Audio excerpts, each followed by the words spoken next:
Marcus Jackson, age 11, sat frozen in the packed courtroom, his service dog Titan pressing against his leg. When the hostile attorney approached, Marcus's fingers flashed a subtle signal. Titan stood, revealing evidence hidden beneath his collar. The white judge's face paled as decades of injustice unraveled before him. Before we dive into this incredible story of courage and justice, where are you watching from today? If this opening grabbed your attention, hit that like button and subscribe now. You won't want to miss what happens when a silent boy and his loyal dog bring down a corrupt system designed to keep them powerless. The Riverside neighborhood of Westlake City existed as a world apart. Crumbling apartment buildings stood in stark contrast to the gleaming downtown skyscrapers visible in the distance. In one such building, 11-year-old Marcus Jackson lived, with his grandmother Eleonora in a small 2-bedroom apartment filled with faded photographs and the lingering scent of her homemade sweet potato pie. Marcus hadn't spoken a word in 5 years. Not since that terrible night when police officers had stormed into their old home, throwing his father DeAndre to the ground, their knees on his neck as they handcuffed him. Marcus had screamed then, screamed until his voice gave out. After that, the words simply wouldn't come anymore. The doctors called it selective mutism, triggered by severe trauma. In the years that followed, Marcus retreated further into himself, his expressive brown eyes now the only window to his thoughts. His grandmother had saved for months to afford Titan, a specially trained service dog who helped manage Marcus's anxiety and PTSD symptoms. Titan was a magnificent German shepherd with intelligent eyes and unwavering loyalty. More than a service animal, he had become Marcus's voice in the world. Together, they had developed their own language, a combination of hand signals, finger taps, and subtle gestures that allowed Marcus to communicate his needs and feelings without words. "That dog understands that boy better than most people understand each other," Eleonora would tell the neighbors when they asked why Marcus was always accompanied by Titan. Eleonora Jackson was in her 60s now, her once dark hair streaked with silver, her hands roughened by decades of cleaning other people's homes. For the past 3 years, she had worked for Judge William Crawford, one of Westlake City's most prominent judicial figures. The judge lived in Hillcrest, the wealthiest neighborhood in the city, in a sprawling colonial home with marble floors that Eleonora polished twice a week. "You stay right here in the kitchen with your books," Eleonora would instruct Marcus on days when school was out and he had to accompany her to work. Judge Crawford doesn't like children in his study. But Marcus was a curious child. On days when the house seemed empty except for his grandmother's distant vacuum cleaner, he would wander through the immaculate rooms with Titan padding silently beside him. He observed the family portraits, the judge, his wife, and their 2 college-aged sons, all with the same pale skin and stern expressions. One afternoon, Marcus overheard voices coming from the judge's home office. He hadn't realized the judge was home. Pressing his ear against the heavy oak door, he caught fragments of a heated conversation. "The numbers need to improve before the election," the judge was saying. "We can't afford another decrease in conviction rates. The new sentencing guidelines are making it difficult," another male voice responded. "But we've identified several cases that can be expedited." "Good. Focus on the Riverside cases first. Those statistics always play well with our base." Marcus didn't understand everything being said, but he recognized his neighborhood's name and sensed something was wrong in the way they discussed Riverside cases, like numbers on a spreadsheet rather than people's lives. The door suddenly swung open and Marcus found himself face to face with Judge Crawford. The man was tall with cold blue eyes that narrowed at the sight of the black child in his hallway. "What are you doing here?" the judge demanded, his voice sharp. Titan immediately moved between Marcus and the judge, not growling but alert and protective. Before Marcus could respond with his gestures, Eleonora appeared, apology written across her face. "I'm so sorry, Judge Crawford. My grandson is just waiting for me to finish. He won't bother you again." "See that he doesn't," the judge replied, his gaze lingering on Marcus. "There are confidential matters discussed in this house. I'd hate to think anyone was eavesdropping." The threat in his voice was unmistakable. After that day, things changed. The judge began finding fault with Eleonora's work. The floors weren't polished properly. The silver wasn't adequately shined. Each criticism came with the implicit threat of termination. "I can't lose this job, Marcus. Eleanora confided one evening, her voice tight with worry. Not with your father's appeal. Coming up, we need every dollar. 2 weeks later, when Eleanora was scrubbing the kitchen floor and the judge was supposedly at the courthouse, Marcus wandered into the home office again. This time, his curiosity had a purpose. Something about the judge's behavior had awakened, a protective instinct in the boy. The judge's desk was neat, files stacked in precise order. Marcus wouldn't have dared touch anything, but a folder labeled Riverside Sentencing Initiative lay open on the desk. The page displayed a graph showing increasing incarceration rates by neighborhood, with Riverside, their neighborhood, highlighted in red. Marcus's heart pounded as he noticed another document partially visible beneath it. The header read, Private Corrections Corporation of America, Quarterly Incentives. Below were names including Judge William Crawford and dollar amounts. With shaking hands, Marcus took his grandmother's phone from his pocket. She had given it to him for emergencies, and somehow, this felt like one. He quickly photographed the documents, his finger pressing the capture button repeatedly. He was so focused that he didn't hear the front door open. Didn't realize anyone had entered until a shadow fell across the desk. What do you think you're doing? Judge Crawford stood in the doorway, his face contorted with rage. Titan growled, a low warning sound that made the judge step back momentarily. Marcus's mind raced. He couldn't speak to defend himself, couldn't explain, could only back away, clutching the phone tightly. Give me that phone, the judge demanded, advancing toward him. Marcus shook his head, backing up until he hit the bookshelf behind him. You little thief, the judge hissed, reaching for Marcus's wrist. Titan barked sharply, causing the judge to flinch. Control that animal or I'll have it put down, he threatened. Eleanora appeared in the doorway, her eyes widening at the scene before her. Marcus! Judge Crawford, I'm so sorry. Your grandson was going through my private files, Eleanora, the judge cut her off. Taking pictures. I want that phone now. Marcus would never steal, Eleanora defended, though uncertainty flickered in her eyes as she saw the phone in his hand. He wasn't stealing objects, the judge clarified, his voice dangerously calm now. He was stealing information that could be misinterpreted by those who don't understand the complexities of our justice system. The way he said, justice system, made it sound like a private club rather than a public institution. Give the judge the phone, Marcus, Eleanora instructed, fear evident in her voice. Marcus hesitated, then slowly handed over the device, his eyes never leaving the judge's face. Judge Crawford scrolled through the photos, his expression darkening. When he finished, he pocketed the phone. I think it's best if you find employment elsewhere, Eleanora, effective immediately.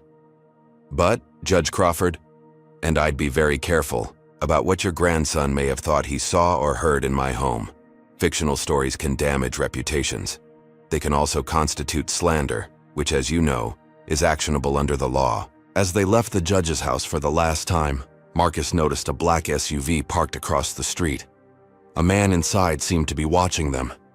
That night, their apartment door was spray-painted with the word, liar. It was only the beginning. The visiting room at Westlake Correctional Facility smelled of industrial cleaner and desperation. Marcus sat across from his father, DeAndre Jackson, separated by thick plexiglass. At 36, DeAndre looked much older, his once vibrant face, now gaunt, new lines etched around his eyes, the prison jumpsuit hanging loose on his frame. You growing so fast, little man, DeAndre said, his voice tinny through the speaker. How's school? Marcus couldn't answer. He placed his palm against the glass and DeAndre mirrored the gesture, their hands separated by an unbridgeable distance. It's okay, son. You don't have to talk. I can do enough talking for both of us. Beside Marcus, Eleanora wiped tears with a worn handkerchief. We're filing another appeal, DeAndre, I've been saving.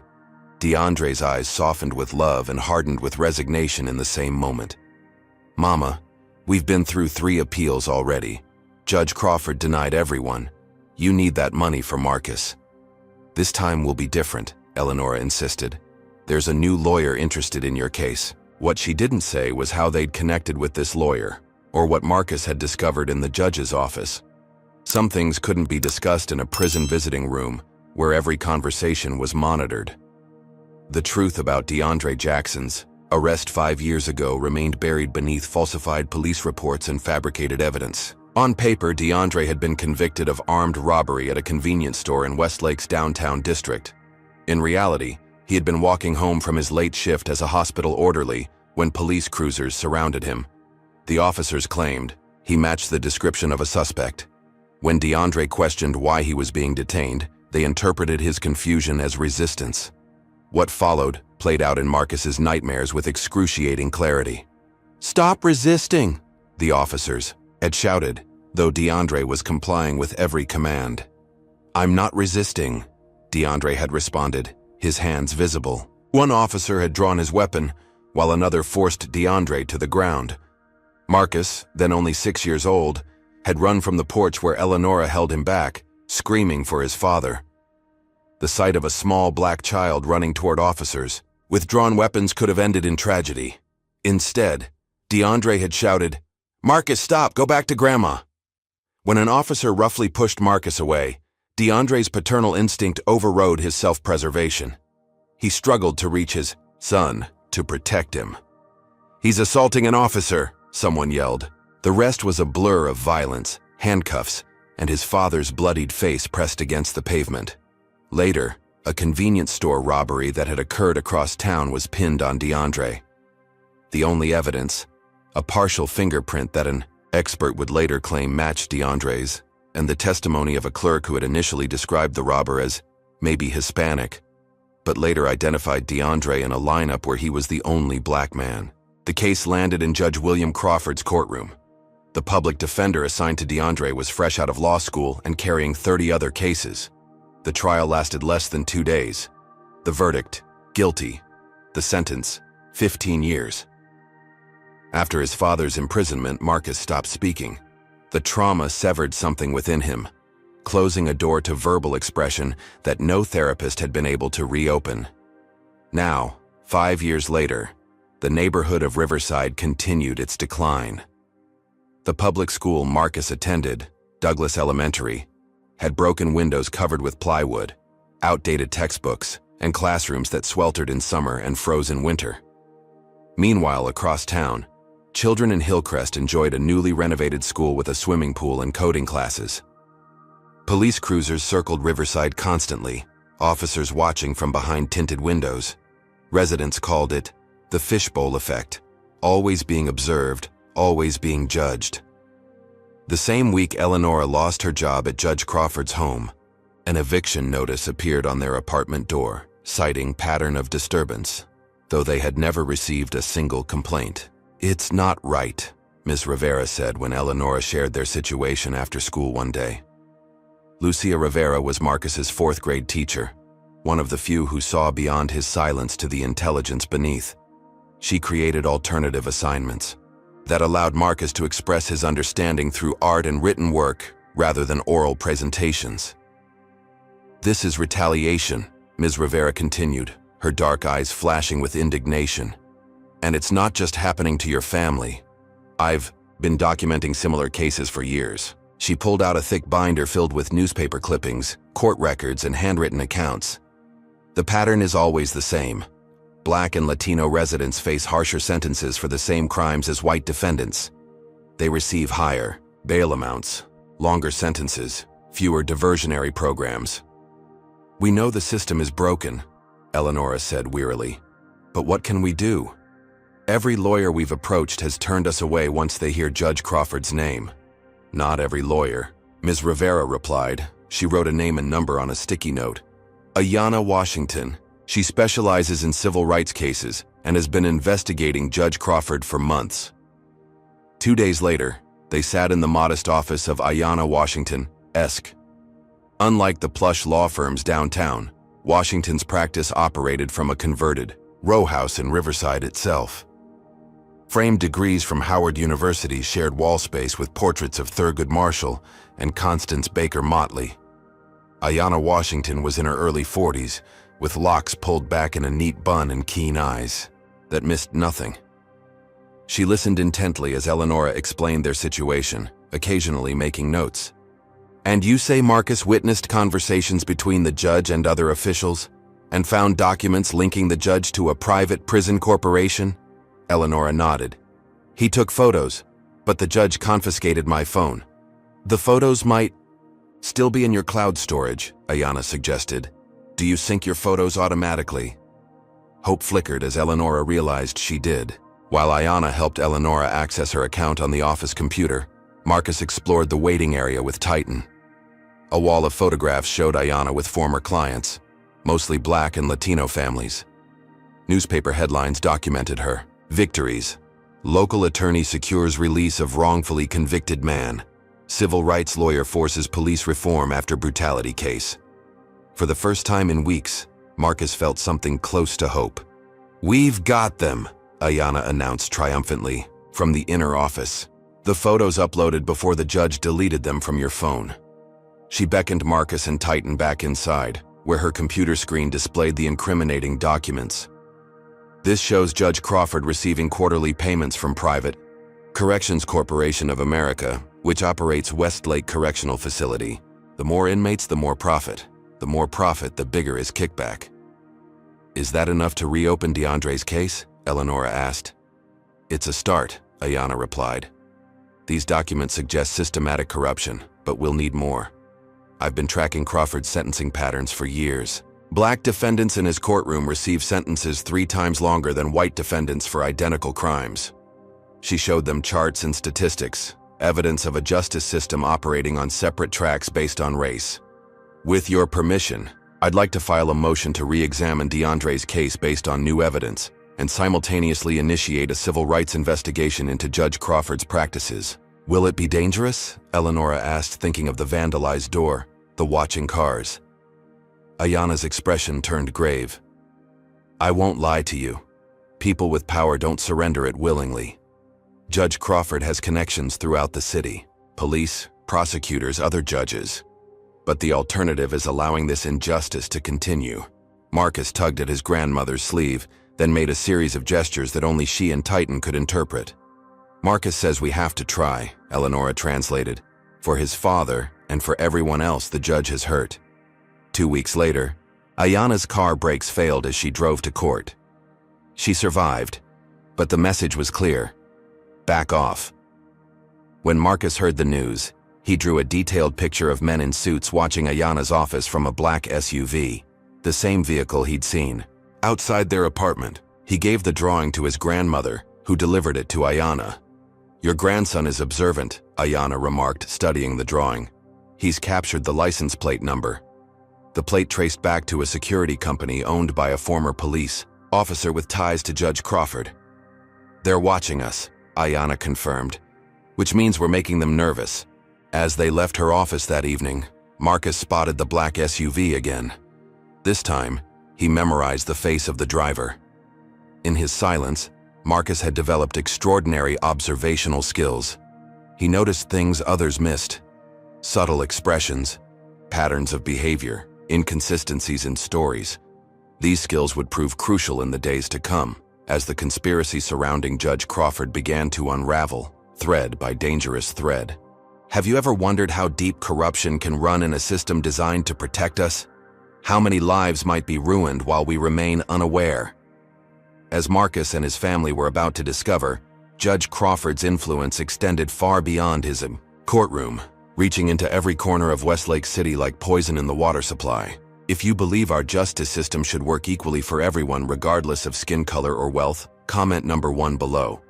If you're shocked by what you've heard so far but know these injustices happen every day in America, hit that like button and subscribe to hear the full story. Now, what would you do if you discovered the people meant to uphold the law were the very ones breaking it? The Westlake County Courthouse stood as a monument to justice, its granite facade and imposing, columns projecting authority and permanence.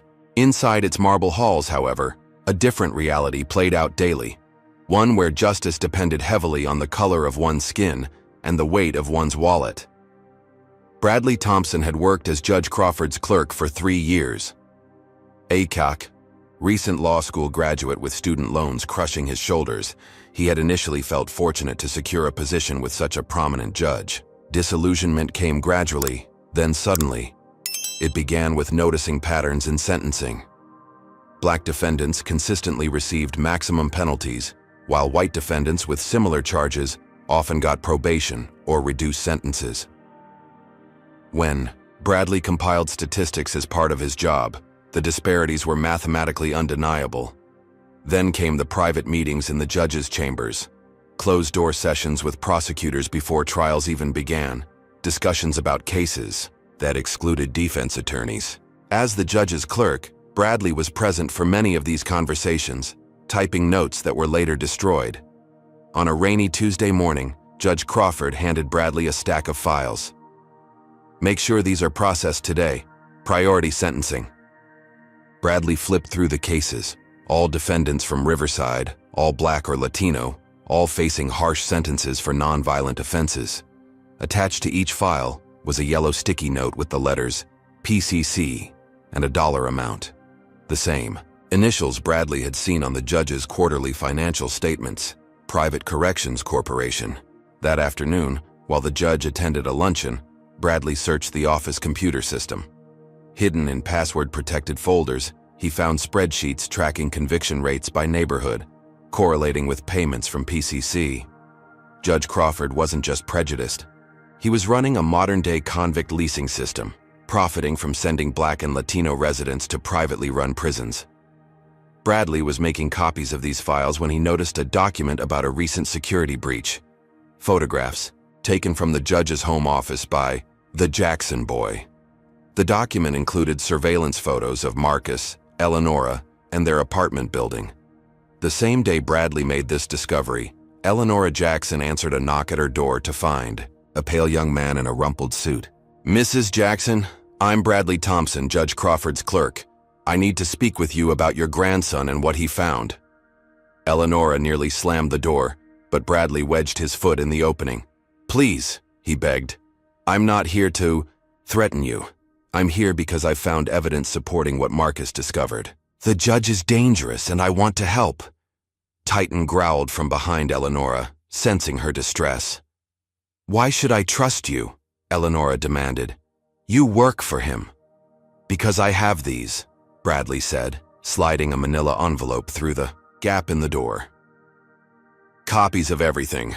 Financial records showing Judge Crawford's connection to the private prison industry. Evidence of case fixing. Proof that your son's conviction was orchestrated." Inside the apartment, Marcus watched from the hallway as his grandmother examined the documents. He recognized some of the same pages he had photographed in the judge's home. "The judge is part of something called the Westlake Coalition," Bradley explained once Eleonora reluctantly let him enter. "It's a group of judges, prosecutors, police officials, and business leaders working together to maintain what they call community standards. In reality, it's about keeping power and wealth concentrated in certain neighborhoods while systematically oppressing others." "Why are you telling us this?" Eleonora asked, suspicion evident in her voice. "Because it's wrong," Bradley replied simply, "and because they're planning something against your family. Judge Crawford has filed a complaint against you for theft of private property and unauthorized photography of confidential documents." "That's ridiculous," Eleonora exclaimed. "Marcus never stole anything." "It doesn't matter if it's true. What matters is that Crawford has influence over which cases get priority and which officers handle them." As if summoned by his words, a pounding at the door interrupted them. "Police, open up!" Marcus froze, memories of his father's arrest flooding back. Titan pressed against his leg, grounding him in the present moment. Through the peephole, Eleonora saw 4 officers, hands on their weapons. "They're here," she whispered. Bradley quickly stuffed the documents back into the envelope. "Hide these," he urged, passing them to Marcus. "Don't tell them I was here." As the pounding grew more insistent, Bradley slipped out the fire escape window. When Eleonora finally opened the door, the officers pushed past her without waiting for permission. "We have a warrant to search these premises for stolen property belonging to Judge William Crawford," the lead officer announced, brandishing a document. They tore through the apartment, upending furniture, emptying drawers and tossing books from shelves. When one officer approached Marcus, Titan positioned himself protectively, hackles raised. "Control that dog or we'll have animal. Control, remove it," the officer threatened. Marcus trembled, remembering how quickly violence had erupted during his father's arrest. He placed a calming hand on Titan's head, giving a subtle hand signal to stand down. "Where's the phone with the photos?" demanded another officer, his badge reading Phillips. "Judge Crawford already took my phone," Eleanor replied. "We have information that copies were made," Officer Phillips insisted. They found nothing. Bradley's documents were hidden inside Titan's service dog vest in a special pocket designed to carry Marcus's emergency medical information. The officers confiscated Eleanor's new phone anyway, along with their laptop, and Marcus's school tablet. "Mrs. Jackson, you need to come with us for questioning," Officer Phillips announced after the search concluded. "I can't leave my grandson alone," Eleanor protested. "You should have thought about that before involving him in criminal activity," Phillips replied coldly. Marcus grabbed his grandmother's hand, panic rising in his chest. His breathing quickened, and spots appeared in his vision, the beginning of an anxiety attack. "Look what you're doing to him," Eleanor cried, holding Marcus close. Officer Phillips hesitated, then spoke into his radio. After a brief conversation, he turned back to them. "Fine. You have 24 hours to arrange care for the boy. We'll return tomorrow to continue this discussion." After the police left, Eleonora called Ms. Rivera, the only person she trusted with Marcus in this situation. "Bring him to my house," Ms. Rivera said without hesitation. "Pack enough for a few days. I'll help you find a lawyer." "We have a lawyer," Eleonora explained. "Ayanna Washington, but I can't reach her. The police took my phone." "I know Ayanna," Ms. Rivera revealed. "We've worked together on educational discrimination cases. I'll contact her immediately." 3 hours later, Marcus and Titan were settled in Ms. Rivera's cozy apartment across town. The teacher lived in Maplewood, a racially mixed neighborhood that served as a buffer between wealthy Hillcrest and struggling Riverside. "You'll be safe here," Ms. Rivera assured Marcus as she prepared the sofa bed. "No one will look for you in this neighborhood." As Marcus drifted into an uneasy sleep, that night, Eleonora was being interrogated in a stark room at the Westlake police station. "You accessed private documents in Judge Crawford's home office," Detective James Mercer stated. "Documents related to ongoing cases. That constitutes interference with judicial proceedings, theft of confidential information, and potentially obstruction of justice." "I never accessed any documents," Eleonora maintained. "I was cleaning the judge's home, as I've done for 3 years. Your grandson was seen taking photographs of the judge's private files," Mercer countered. "By whom?" Eleonora challenged. "Who saw this?" The detective's silence confirmed her suspicion. There were no actual witnesses beyond the judge himself. "Marcus is 11 years old and doesn't speak," she continued. "He's a child with disabilities who accompanied me to work. Nothing more." The questioning continued for hours, a clear intimidation tactic. Without access to her phone, Eleonora couldn't call Ayanna or check on Marcus. Exhaustion and worry wore her down. Finally, at 3 in the morning, the door opened to reveal Ayanna Washington in a blazer over jeans, clearly dressed in haste. "This interview is over," she announced. "My client has been detained without formal charges for over 8 hours. Either arrest her or release her immediately." "We're conducting an investigation into serious allegations," Mercer began. "Without reading her rights, without allowing her to contact counsel, and without a single shred of evidence beyond the word of Judge Crawford, who has a clear conflict of interest," Ayanna interrupted. "This is harassment, detective, and I'll be filing a complaint with Internal Affairs tomorrow morning." 20 minutes later, Eleonora was free, though free felt like a relative term. As Ayanna drove her to Ms. Rivera's apartment, she explained what had happened. "Lucia Rivera contacted me about the raid on your apartment. I've been trying to reach you for hours, but when I called the station, they denied having you in custody." "How did you find me?" "Bradley Thompson," Ayanna revealed. "He reached out through a secure channel we established months ago when he first contacted me with concerns about the judge." "Can we trust him?" Eleonora asked. "I believe so. He's been gathering evidence for nearly a year, documenting the judge's connection to Private Corrections Corporation and something called the Westlake Coalition. He mentioned that coalition. What exactly is it? Ayanna's expression darkened. A shadow government of sorts. Influential figures who believe they know what's best for the city, which apparently includes keeping certain neighborhoods under-resourced and over-policed to maintain property values and political power elsewhere. As they pulled up to Ms. Rivera's building, Ayanna continued.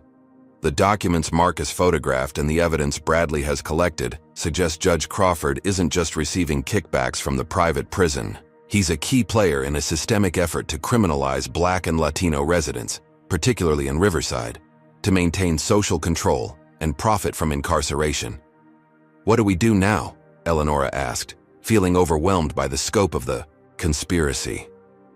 Now, Ayanna said with grim determination, we fight back. I've filed an emergency motion to prevent them from pressing charges against you or removing Marcus from your custody. And Bradley is working on something that might help your son's case directly. Inside the apartment, Marcus lay awake, tight and vigilant beside him. Through the thin walls, he could hear his grandmother and the two women talking in the kitchen. Their voices were hushed but intense. They've moved DeAndre to isolation, Ayanna was saying, claiming he was involved in a fight, but my source inside says it never happened. They're cutting off his communication to pressure you. Marcus closed his eyes, picturing his father alone in a concrete cell. The image strengthened his resolve. Whatever came next, he would find a way to help his father and expose the truth, even without words. The following morning, Ayanna arrived at Ms. Rivera's apartment with news. Bradley Thompson had been suspended from his position as Judge Crawford's clerk, ostensibly for mishandling confidential documents. It's retaliation, Ayanna explained, as they gathered around Ms. Rivera's kitchen table. But it gives Bradley more freedom to help us. He's copying everything he can access before they lock him out of the system completely. Eleonora looked exhausted, dark circles beneath her eyes testifying to a sleepless night. What about the charges against me? I've filed motions to dismiss any potential charges as baseless harassment, Ayanna replied. But Crawford is pushing the prosecutor's office hard. He's claiming you and Marcus were part of a scheme to steal confidential judicial information. That's absurd, Ms. Rivera interjected. Eleonora was simply doing her job, and Marcus is a child. Crawford doesn't care about what's true, Ayanna said. He cares about protecting himself and the Westlake Coalition. The documents Marcus photographed, and what Bradley has uncovered, could expose years of judicial misconduct, civil rights violations, and criminal conspiracy. Marcus sat silently at the table, Titan at his feet. Though he couldn't join the conversation verbally, his mind was actively processing everything. He pulled out his sketchbook, a constant companion, and began drawing rapidly. The judge isn't working alone, Ayanna continued. Bradley has identified at least 12 other officials involved in this scheme, including Prosecutor Raymond Wilson, Police Chief Thomas Brennan, and several members of the City Council. The same council members who consistently vote against funding for Riverside schools, Ms. Rivera noted bitterly. Exactly, Ayanna confirmed. This isn't just about the criminal justice system. It's about systematically depriving certain communities of resources while criminalizing their residents. The private prison corporation pays the coalition members, who ensure a steady stream of inmates through discriminatory policing and sentencing. Marcus pushed his completed drawing across the table. It showed Judge Crawford at the center of a web, with lines connecting him to other figures labeled with names. Some they had mentioned, others they hadn't. Marcus, how do you know these other people? Eleonora asked, pointing to unfamiliar names. Marcus made a series of gestures that his grandmother interpreted. He says he saw them visiting the judge's house when he was cleaning there. He recognized their faces from the judge's photos and memorized their names from mail and documents. Ayanna studied the drawing with growing excitement. This matches what Bradley's found, but Marcus has identified 3 additional connections we didn't know about. She pointed to names Marcus had added: Catherine Dryden, school board president; Michael Thornton, housing authority director; and James Phillips, police sergeant. Officer Phillips led the raid on our apartment, Eleonora realized. And Catherine Dryden has blocked every attempt to equalize funding between Hillcrest and Riverside schools, Ms. Rivera added. Marcus, this is incredibly helpful, Ayanna said directly to the boy. Though he couldn't respond verbally, she treated him as an active participant in the conversation. Your observations are filling in crucial gaps in our understanding of this network. For the first time in days, Marcus felt a sense of purpose rather than fear. He reached down to stroke Titan's head, receiving a gentle lick on his hand in response. We need to move quickly, Ayanna continued. I've filed an emergency petition regarding DeAndre's case, citing new evidence of judicial misconduct. The problem is, initial motions like this typically go to the original sentencing judge for review. Crawford, Eleonora stated flatly. Yes. He'll deny it immediately, but that denial gives us grounds to appeal to a higher court. Unfortunately, that process can take months, and Bradley has uncovered something disturbing. She pulled out her tablet and showed them an email Bradley had forwarded. A communication between the Department of Corrections and Judge Crawford about transferring DeAndre Jackson to a higher security facility in another state. They're trying to move him beyond our reach, Ayanna explained. Once he's out of state, everything becomes more complicated legally. We need to prevent this transfer. How? Eleonora asked desperately. By forcing an immediate hearing. I filed an emergency temporary restraining order to block the transfer. That hearing is scheduled for tomorrow morning, in Judge Crawford's courtroom. But that's exactly what he wants, Ms. Rivera protested, to get you all in his courtroom, where he controls everything. It's risky, Ayanna acknowledged, but it also creates an opportunity. Crawford believes he's luring us into a trap, but we can use the hearing to publicly present evidence of his misconduct. If we can get the district attorney's attention or media coverage, it could force a broader investigation. What about Marcus? Eleonora asked, concern evident in her voice. I don't want him anywhere near Crawford. Marcus tugged at his grandmother's sleeve, then made a series of determined gestures. He says he needs to be there, Eleonora translated. Reluctantly. That he's the only one who saw certain documents and conversations. It would strengthen our case to have him present, Ayanna admitted. But Marcus, it could be frightening and potentially dangerous. Crawford and his allies will do everything possible to discredit us and protect themselves. Marcus nodded solemnly, then made another gesture toward Titan. He says he'll be brave as long as Titan can come with him, Eleonora explained. Service animals are legally permitted in courtrooms, Ayanna confirmed, though Crawford might try to challenge Titan's status. I have all of Marcus's documentation, Eleonora assured them. Titan is a properly trained service animal for his PTSD and anxiety. While they were formulating their plan, Bradley Thompson was making his way to Ms. Rivera's apartment through a circuitous route to avoid being followed. When he arrived, his normally neat appearance was disheveled, his eyes darting nervously. They searched my apartment this morning, he reported after they let him in. Claimed they were looking for misappropriated court documents. They took my laptop and phone. Did they find anything important? Ayanna asked. Bradley smiled for the first time. No, everything's here.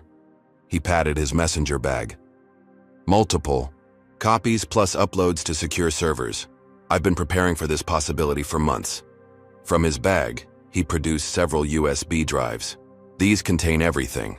Financial records showing payments from Private Corrections Corporation to coalition members, communications about targeting specific neighborhoods for increased policing, statistical analyses showing racial disparities in sentencing, and direct evidence of case fixing in dozens of trials, including DeAndre Jackson's.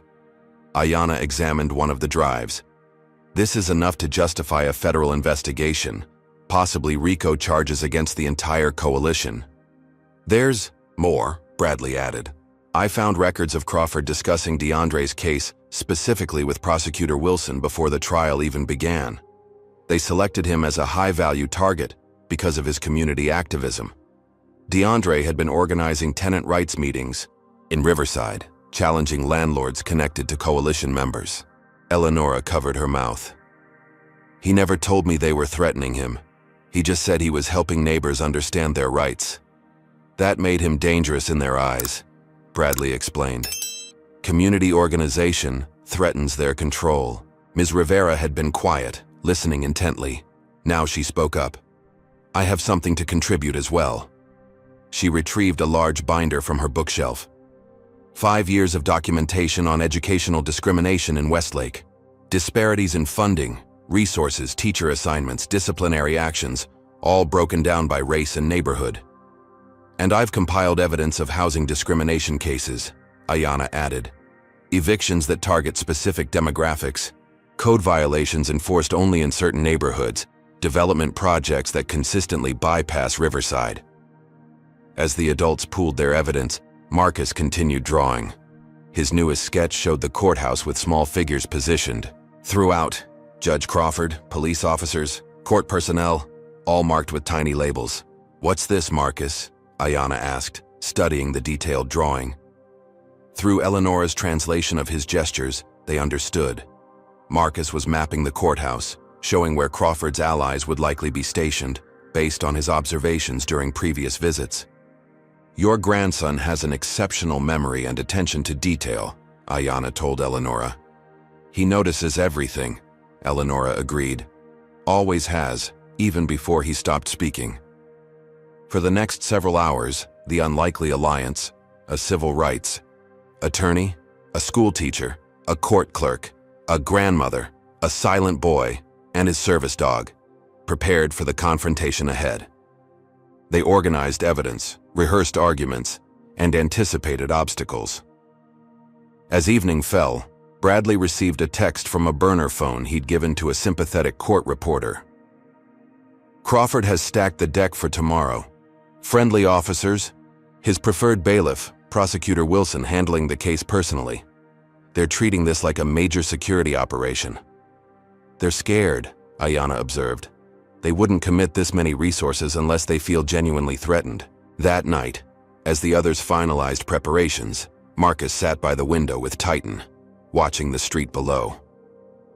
The same black SUV he'd seen before circled the block repeatedly. He signaled to Bradley, who joined him at the window. You're right, Bradley confirmed after observing the vehicle. They're watching the building. They must have tracked me here. The knowledge that Crawford's allies were monitoring them added urgency to their planning. None of them slept much that night, each contemplating what morning would bring. For Marcus, the hours passed in a mixture of fear and determination. He thought of his father in prison, isolated and vulnerable. He remembered the night of DeAndre's arrest, how helpless he had felt watching violence unfold without being able to stop it. Tomorrow would be different. Tomorrow he would no longer be helpless. Though he couldn't speak, he had found other ways to fight injustice. As dawn broke over Westlake City, Marcus stood at the window watching the sun illuminate first the gleaming buildings of downtown, then the modest homes of Maplewood, and finally the struggling apartment blocks of Riverside. One city, divided by invisible lines of privilege and power. Those lines had been drawn by people like Judge Crawford and his coalition. Tomorrow, in Crawford's own courtroom, Marcus and his allies would begin to erase them. The Westlake County Courthouse loomed before them, its classical columns and granite steps designed to intimidate. For Marcus, approaching the building brought a flood of painful memories. Previous hearings for his father where justice seemed a distant concept, unreachable across a chasm of prejudice and procedure. Remember, Ayanna instructed as they gathered at the base of the steps, Crawford will try to control every aspect of these proceedings. He'll likely limit what evidence we can present, and may even attempt to have some of us removed from the courtroom. Eleanora squeezed Marcus's hand reassuringly. We stay together, no matter what. Security was unusually tight that morning. Additional officers patrolled the entrance, scrutinizing everyone who entered. When their group approached the security checkpoint, an officer stepped forward to intercept them. Service animals require documentation, he announced, eyeing Titan with suspicion. Ayanna was prepared. Under the Americans with Disabilities Act, a service animal is permitted to accompany its handler into all public facilities, including courtrooms. While documentation is not legally required, we have brought Marcus's medical documentation and Titan's certification. She presented a folder containing the paperwork. The officer made a show of examining each page slowly, clearly stalling. "This appears to be in order, but I'll need supervisor approval," he finally stated. "That's not standard procedure," Ayanna challenged. "We have a hearing scheduled in Judge Crawford's courtroom in 15 minutes. Any deliberate delay could be construed as interfering with court proceedings." The mention of potential legal consequences shifted the officer's demeanor slightly. "Wait here," he instructed before stepping away to make a call. Marcus observed the officer's body language as he spoke quietly into his radio, occasionally glancing back at them. He was receiving instructions, likely from someone connected to Judge Crawford. After several minutes, the officer returned. "The animal can enter, but will be subject to removal if it creates any disturbance." They proceeded through security and made their way to courtroom 3A, Judge Crawford's domain. The large wood-paneled room was already filling with people. Marcus noticed several faces he recognized from his drawings, members of the Westlake Coalition positioned strategically throughout the space. "They've packed the gallery with allies," Bradley whispered to Ayanna. "See the 3 men in the back row? Private Corrections Corporation executives. The woman by the window is Catherine Dryden from the school board." Ayanna nodded almost imperceptibly. "Expected, but also note the man in the gray suit near the bailiff's station. That's Robert Chen, Assistant District Attorney. He's not part of Crawford's circle. In fact, he's been investigating judicial misconduct cases. His presence is interesting." As they took their seats at the defense table, Prosecutor Raymond Wilson entered from a side door. Tall and imposing with silver hair and an expensive suit, Wilson had personally handled DeAndre's original case, unusual for a lead prosecutor to take on what should have been a routine matter. Wilson approached their table with a practiced smile that never reached his eyes. "Ms. Washington, I must say I'm surprised to see you pursuing this. Creative legal strategy. Judge Crawford has already reviewed Mr. Jackson's case 3 times. And this time we have evidence of judicial misconduct that invalidates all previous rulings," Ayanna replied coolly. "Evidence I believe would interest the Justice Department." Wilson's smile tightened. "Serious allegations require serious proof, Counselor. I hope for your sake you haven't brought us all here on a fishing expedition." Before Ayanna could respond, the bailiff called out, "All rise for the Honorable Judge William Crawford." The judge entered, his black robes flowing around him, his face a mask of judicial impartiality that Marcus knew concealed calculated malice. Crawford took his seat at the bench and surveyed the courtroom, his gaze lingering momentarily on Marcus and Titan. "Be seated," he instructed. "We're here regarding case number CR 2020-7384, State versus DeAndre Jackson. Ms. Washington has filed an emergency petition to prevent the defendant's transfer to another facility and a motion to reconsider his conviction based on new evidence." The skepticism in his voice was evident. "Your Honor," Ayanna began, rising to address the court, "we have documented evidence of serious misconduct related to Mr. Jackson's case, including ex parte communications between Your Honor and the prosecution prior to trial, financial connections between Your Honor and the private correctional facility where Mr. Jackson is housed, and a pattern of racially disparate sentencing that violates equal protection guarantees." Judge Crawford's expression remained impassive, but a muscle twitched in his jaw. "Those are extraordinary claims, Ms. Washington. I assume you have extraordinary proof." "We do, Your Honor. I call Bradley Thompson as our first witness." Crawford's composed facade slipped momentarily. "Mr. Thompson is a clerk of this court. Any information he possesses would be privileged and confidential. Not if that information pertains to criminal activity," Ayanna countered. "The crime-fraud exception to privilege is well established." Prosecutor Wilson jumped to his feet. "Your Honor, this is outrageous. Defense counsel is making unfounded accusations of criminal conduct to circumvent normal procedures." "I agree," Crawford ruled immediately. "Mr. Thompson will not be permitted to testify about privileged court matters." Ayanna had anticipated this. "Then I would like to introduce documentary evidence." She approached the bench with a thick folder. "These records show a pattern of financial transactions between Your Honor, other officials, and Private Corrections Corporation of America.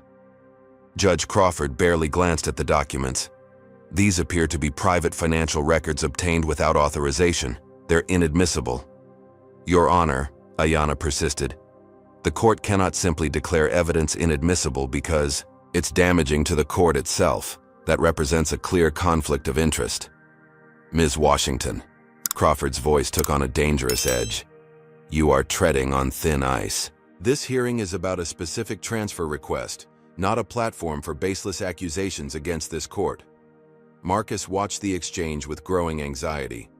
The judge was systematically blocking every attempt to present their evidence.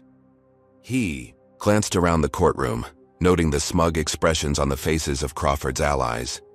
They believed they were winning. Ayanna changed tactics. I call Lucia Rivera as a witness to establish the pattern of discrimination in Westlake that contextualizes Mr. Jackson's wrongful conviction.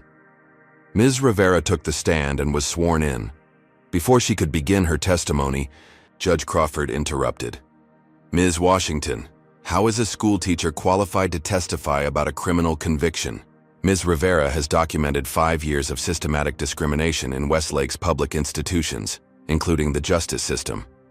Her testimony will establish the broader context of institutional racism in which Mr. Jackson's case occurred. I'll allow limited testimony, Crawford conceded, knowing that openly blocking every witness would look suspicious. Ms. Rivera spoke clearly and confidently, presenting statistics showing how residents of Riverside received harsher treatment in every public system: schools, housing, policing, and courts. In Westlake public schools, she testified, Black students are 6 times more likely to be suspended than white students for identical infractions. In the justice system, Black defendants receive sentences averaging 3 times longer than white defendants for the same crimes.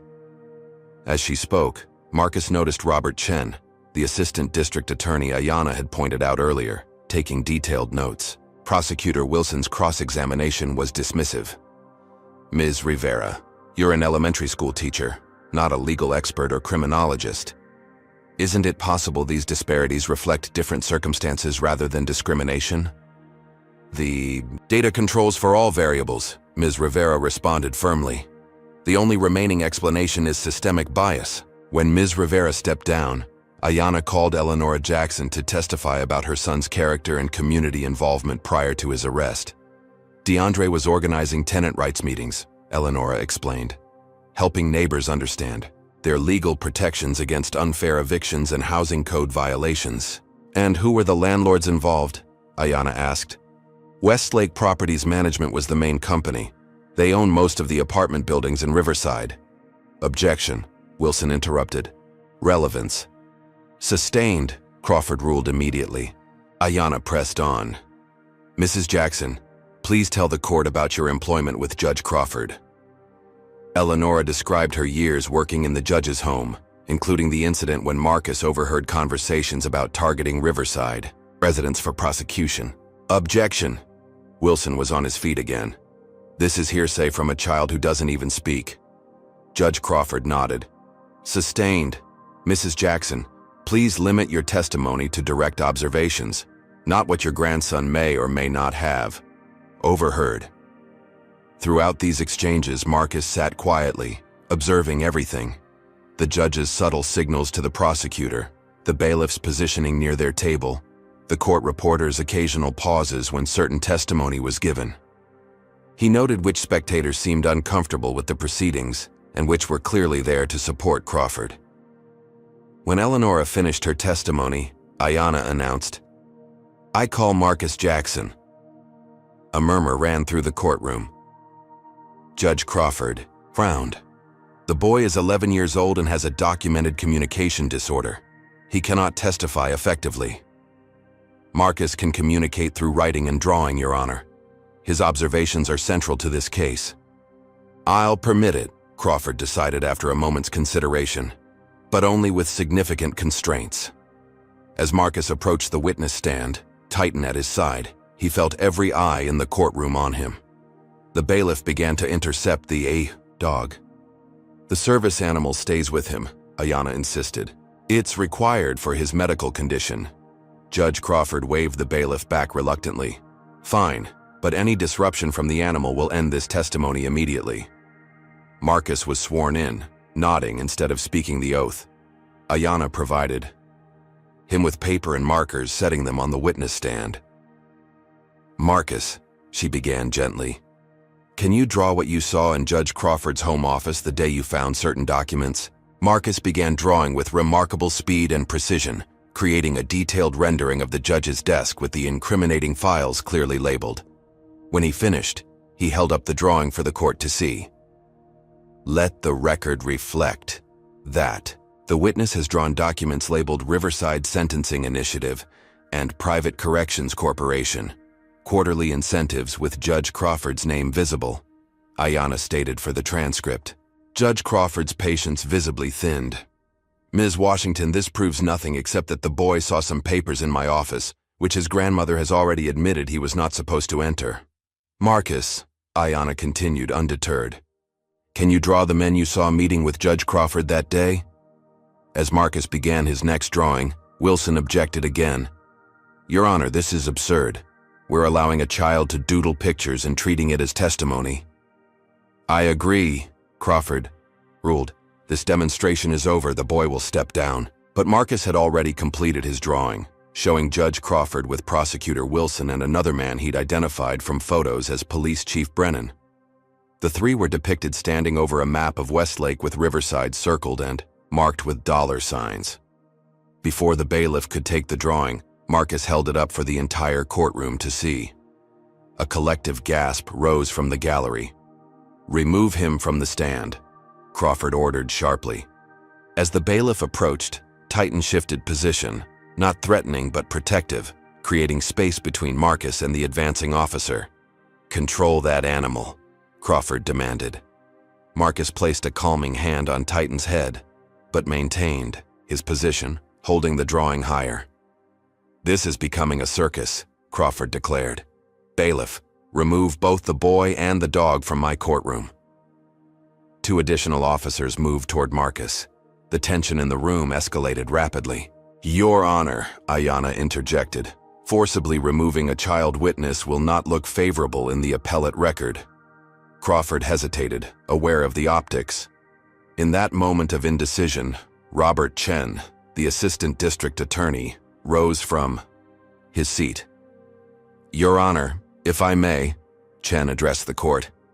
The district attorney's office has an interest in ensuring proper procedure is followed, particularly in cases involving juvenile witnesses.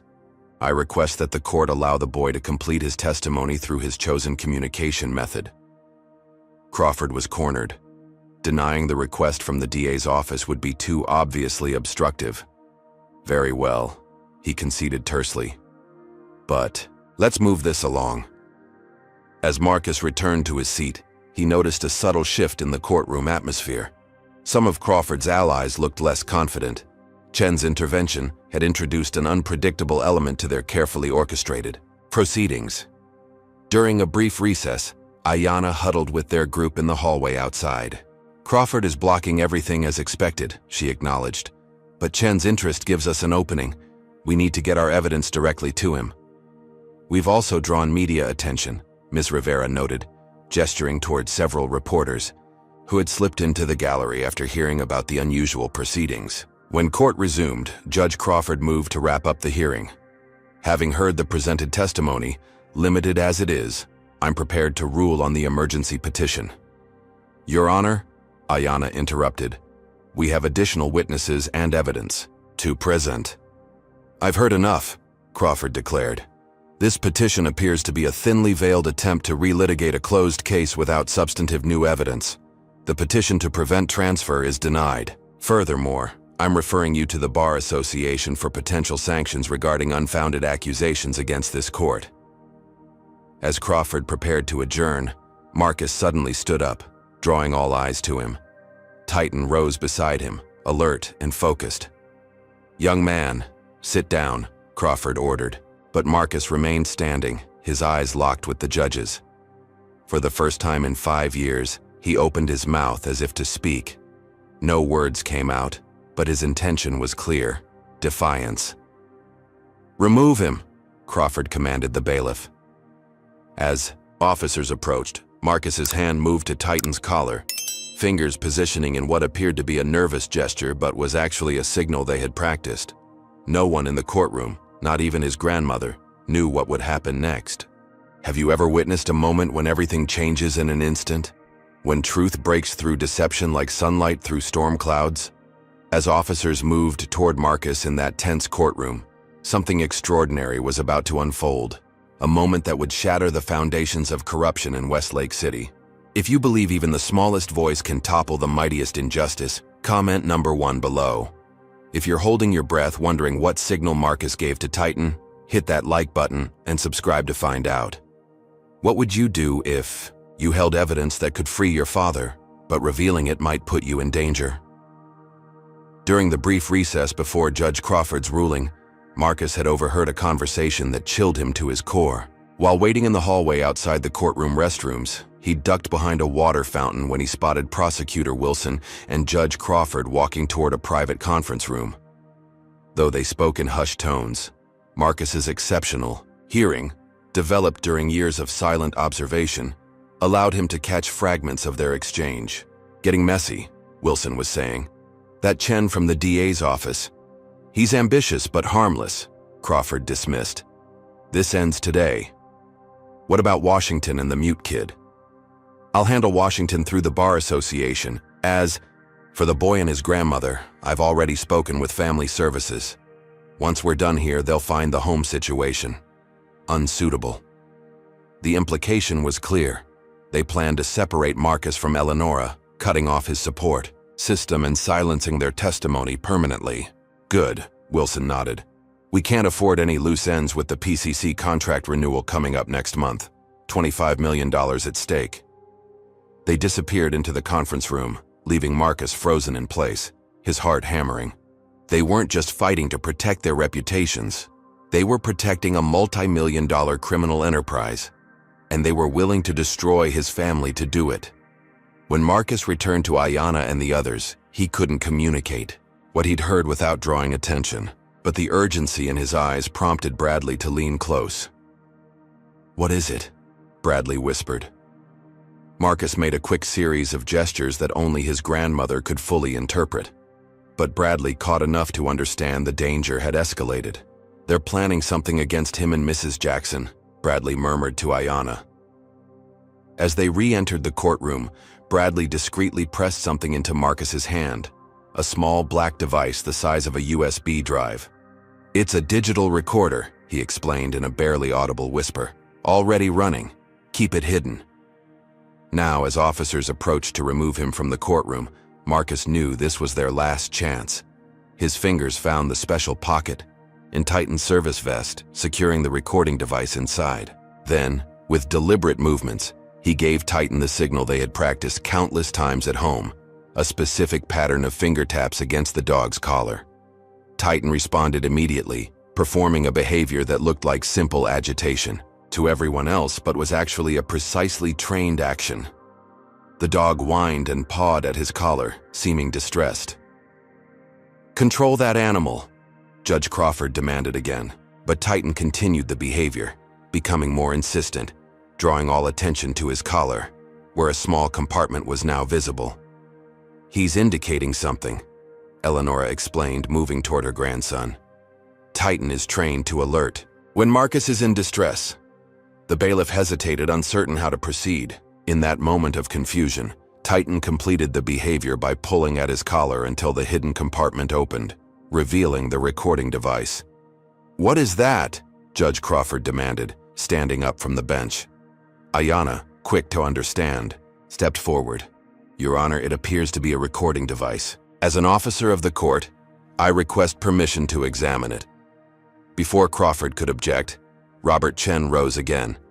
"I second that request, Your Honor. If evidence has been presented in an unconventional manner, the court should examine it, rather than dismiss it." Trapped by proper procedure and Chen's presence, Crawford reluctantly nodded to the bailiff, who retrieved the device and handed it to Ayanna. "This appears to be a standard digital recorder," she announced, examining it. "According to the display, it's currently recording." Recording is prohibited in my courtroom without prior authorization, Crawford declared. This is contempt of court. Not if the recording began outside the courtroom, Ayanna countered. And not if it contains evidence of criminal activity under the crime fraud exception. Bradley stepped forward. Your Honor, as an officer of the court, I activated this device in the hallway to document threats made against Marcus Jackson and his grandmother by Prosecutor Wilson and yourself during the recess. A stunned silence fell over the courtroom. Crawford's face paled slightly before flushing with anger. This is preposterous, he sputtered. Mr. Thompson, you are in contempt. I believe we should hear the recording, Chen interrupted, his voice carrying authority. If these allegations are false, the recording will prove it. Crawford found himself cornered by proper judicial procedure. To refuse would appear overtly obstructive, especially with the assistant district attorney and now several reporters watching intently. Fine, he conceded coldly. Play the recording. It will demonstrate the lengths to which Ms. Washington and her clients have gone to fabricate evidence. With the judge's reluctant permission, Ayanna connected the device to the courtroom's audio system, a setup normally used for video depositions and remote testimony. The recording began with ambient hallway noise, then captured footsteps and voices growing clearer. Judge Crawford and Prosecutor Wilson's conversation played through the courtroom speakers, every damning word preserved with crystal clarity. This ends today. What about Washington and the mute kid? I'll handle Washington through the Bar Association. As for the boy and his grandmother, I've already spoken with Family Services. Once we're done here, they'll find the home situation unsuitable. Good. We can't afford any loose ends with the PCC contract renewal coming up next month. $25 million at stake. As the recording continued, revealing explicit details about their arrangement with Private Corrections Corporation and plans to make examples of specific Riverside residents, the courtroom erupted in shocked murmurs. Judge Crawford's face had transformed from confident authority to trapped fury. This recording was obtained illegally. Actually, Your Honor, Chen interjected, rising to his feet. Maryland is a one-party consent state for recordings. If Mr. Thompson was a party to this conversation or had consent from a party, the recording is perfectly legal. I wasn't speaking to Thompson, Crawford snapped. Then you acknowledge this is your voice on the recording? Chen pressed. Crawford realized his mistake too late. His denial had become an admission. In the gallery, several spectators were already leaving, including the PCC executives who had come expecting a simple legal formality, not exposure of a criminal conspiracy. The reporters were frantically taking notes or slipping out to file stories. As the implications of the recording settled over the courtroom, Marcus did something that shocked everyone present, including himself. He stood up, opened his mouth, and after 5 years of silence produced a sound, not a full word, but a sharp, clear whistle, the command he used with Titan for his most complex behaviors. Titan immediately moved to the center of the courtroom and performed another trained behavior, retrieving something else from his service vest, a folded sheet of paper that had been hidden in a different compartment. The bailiff, now unsure whom to obey, looked to Chen rather than Crawford for direction. Chen nodded, and the bailiff retrieved the paper, unfolding it to reveal a detailed map of financial transactions between PCC, Judge Crawford, and various Westlake officials, including precise dates and amounts. Your Honor, Ayanna addressed the court formally, though the title now carried irony. I move that you recuse yourself from this case immediately due to documented conflicts of interest and evidence of judicial misconduct. Crawford, realizing control of the situation had slipped entirely from his grasp, attempted one last desperate assertion of authority. This court is adjourned. Bailiff, confiscate that recording and all unauthorized materials. But the bailiff hesitated, looking uncertainly between Crawford and Chen, who had now been joined by 2 FBI agents who had been quietly observing the proceedings from the back of the courtroom. Judge Crawford, one of the agents announced, stepping forward and displaying his credentials. We'd like you to remain in the courtroom, We have some questions regarding federal violations suggested by this recording. As the agent spoke, Crawford made a sudden movement, lunging toward the digital recorder on the evidence table. "This is all a fabrication," he shouted. Marcus, seeing the judge's desperate move, found his voice again. Not a whistle this time, but actual words, rasping and unused, but clear enough for everyone to hear. "That's him. That's him." The force of the accusation from the formerly silent boy froze Crawford in place momentarily. It was enough time for Titan to position himself between the judge and the evidence, not aggressively, but as an unmovable barrier. The sudden chaos galvanized Robert Chen into action. "As a representative of the district attorney's office, I am formally requesting that these proceedings be suspended pending investigation of judicial misconduct. Furthermore, I ask that all evidence be preserved for review by appropriate authorities." Crawford looked around wildly, seeking allies, but found none. Wilson had already slipped out a side door. The bailiff now stood with Chen and the FBI agents. The court reporter continued typing, documenting every word of the unraveling conspiracy. For Marcus, watching the powerful judge transform into a cornered man was a revelation.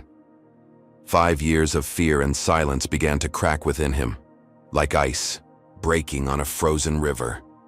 The man who had helped imprison his father, who had threatened his grandmother, who had exemplified the systemic racism crushing their community, that man now stood exposed and powerless. In that pivotal moment, as federal agents moved to secure Judge Crawford, Marcus found more words, his voice growing stronger with each one. "He hurt my dad. He hurt all of us."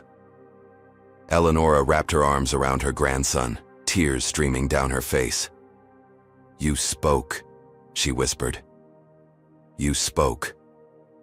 Titan pressed against both of them, his mission accomplished, now simply a loyal companion sharing in a moment of breakthrough. Ayanna approached the bench where Crawford remained, shock having replaced his anger. "Judge Crawford, I believe we have some evidence that will be relevant to DeAndre Jackson's case. Evidence that will be reviewed by a judge without 25 million reasons to keep him incarcerated." The courtroom, which moments before had been Crawford's domain, his instrument of injustice, had transformed into the scene of his undoing. And at the center of it all stood an 11-year-old boy who had finally broken his silence, his loyal dog beside him, together becoming the catalyst that would begin dismantling generations of systemic racism in Westlake City. The next hour unfolded in a blur of activity as the courtroom transformed from a judicial proceeding to a crime scene. FBI agents secured the area, collecting evidence and interviewing witnesses. Judge Crawford was not formally arrested, but was invited to answer questions in a conference room under supervision. Marcus, still processing the momentous breaking of his silence, sat with Eleonora, Ayanna, Bradley, and Ms. Rivera in a quiet corner of the courthouse cafeteria. Titan remained faithfully by his side, occasionally receiving appreciative pats from his young handler. "You were incredible," Ayanna told Marcus, her professional composure momentarily cracking to reveal genuine emotion. "What you did in there, the courage that took, I've never seen anything like it." Marcus smiled shyly, still finding it strange to form words after so many years of silence. "Titan helped," he managed, his voice raspy from disuse. "You both helped," Bradley corrected. "Without your observations and memory, we wouldn't have known what to look for or who was involved." Robert Chen approached their table, his expression grave but respectful. "Mrs. Jackson, Ms. Washington, I want to apologize on behalf of the district attorney's office. What happened today reveals systemic failures that should never have been allowed to develop." "Are you here officially?" Ayanna asked. Chen nodded. "District Attorney Mercer has assigned me to lead the investigation into judicial misconduct related to this case and others potentially affected by Judge Crawford's actions. She's already initiated contact with the state attorney general and federal authorities." "What about my son?" Eleonora asked, the hope in her voice tempered by years of disappointment. "That's one reason I'm here," Chen replied. "The transfer order for DeAndre Jackson has been immediately rescinded.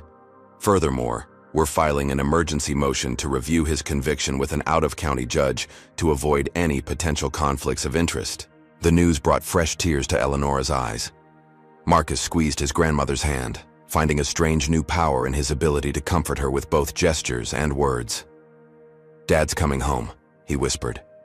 "It will take time," Chen cautioned, gently. "But yes, based on what we've already uncovered, there are substantial grounds to overturn his conviction.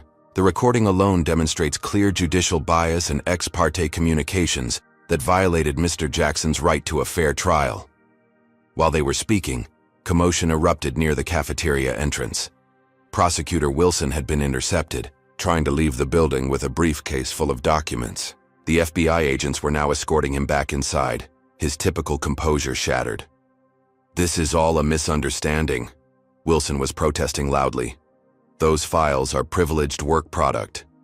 Then you won't mind if we review them with a privilege team," an agent responded calmly. As Wilson was led away, Chen excused himself to join the developing investigation. "I'll be in touch soon about next steps for DeAndre's case," he promised before departing. Left alone again, their small group tried to process the whirlwind of events. "I still can't believe it worked," Bradley marveled. "For months I've been gathering evidence, afraid it would never see the light of day." "That's how systems like this survive," Ms. Rivera observed. "They depend on people's fear and isolation. They make each victim feel powerless alone." "But we weren't alone," Eleonora said, looking around the table at their unlikely alliance. Marcus, finding his voice growing slightly stronger with each attempt, asked the question foremost in his mind. "Will it change things for everyone?" It was the heart of the matter, whether exposing Crawford's corruption would lead to meaningful reform or merely remove one bad actor while leaving the system intact. "It's a beginning," Ayanna answered honestly. Crawford and his coalition controlled a significant portion of Westlake's power structure, but dismantling systemic racism requires more than removing corrupt individuals. It requires changing policies, redistributing resources, and shifting cultural attitudes. "But now people can see," Marcus insisted, his determination evident despite his halting speech. "They can't pretend anymore." As if to confirm his words, a small group of reporters had gathered at a respectful distance, clearly hoping for an interview. Among them was Angela Mercer, a respected journalist known for her coverage of social justice issues. "Are you up for talking to the press?" Ayanna asked Marcus and Eleonora. "Your story could help people understand what's been happening in Westlake, but it's completely your choice." Marcus nodded decisively. Though speaking remained difficult, he needed to be heard now. Angela approached after receiving their permission. "Mrs. Jackson, Marcus, what you exposed today appears to be one of the largest judicial corruption scandals in state history. Would you be willing to share how this began?" With Eleonora's supportive presence beside him and Titan's reassuring weight against his leg, Marcus began to tell their story. His words came slowly at first, sometimes assisted by his grandmother when his voice faltered, but grew more confident as he continued. He described discovering the documents in Crawford's office, the subsequent intimidation, and how their coalition had formed to gather evidence. Throughout his account, he emphasized that his father's case was just one example of a pattern affecting countless families in Riverside. "Why do you think Judge Crawford targeted your family specifically?" Angela asked. "My dad was helping people," Marcus explained, his voice growing stronger with each sentence. "Teaching them their rights. Crawford and his friends didn't want that. The judge was part of a system designed to profit from incarceration," Ayanna elaborated. DeAndre Jackson's community organizing threatened that system by empowering residents to fight housing discrimination, which is directly connected to the school-to-prison pipeline they were maintaining. As the interview continued, Bradley provided documentation showing how the corruption extended beyond Judge Crawford to include police officials, prosecutors, and business leaders. Ms. Rivera contributed data demonstrating the educational disparities that fed into the criminal justice system. "This wasn't just one corrupt judge," Ms. Rivera emphasized. "This was a deliberate strategy to maintain racial and economic segregation in Westlake." While they were speaking, more media had arrived, drawn by early reports of the courtroom drama. Local stations had interrupted regular programming to cover the unfolding scandal. What had begun as a private legal battle was rapidly becoming a public reckoning.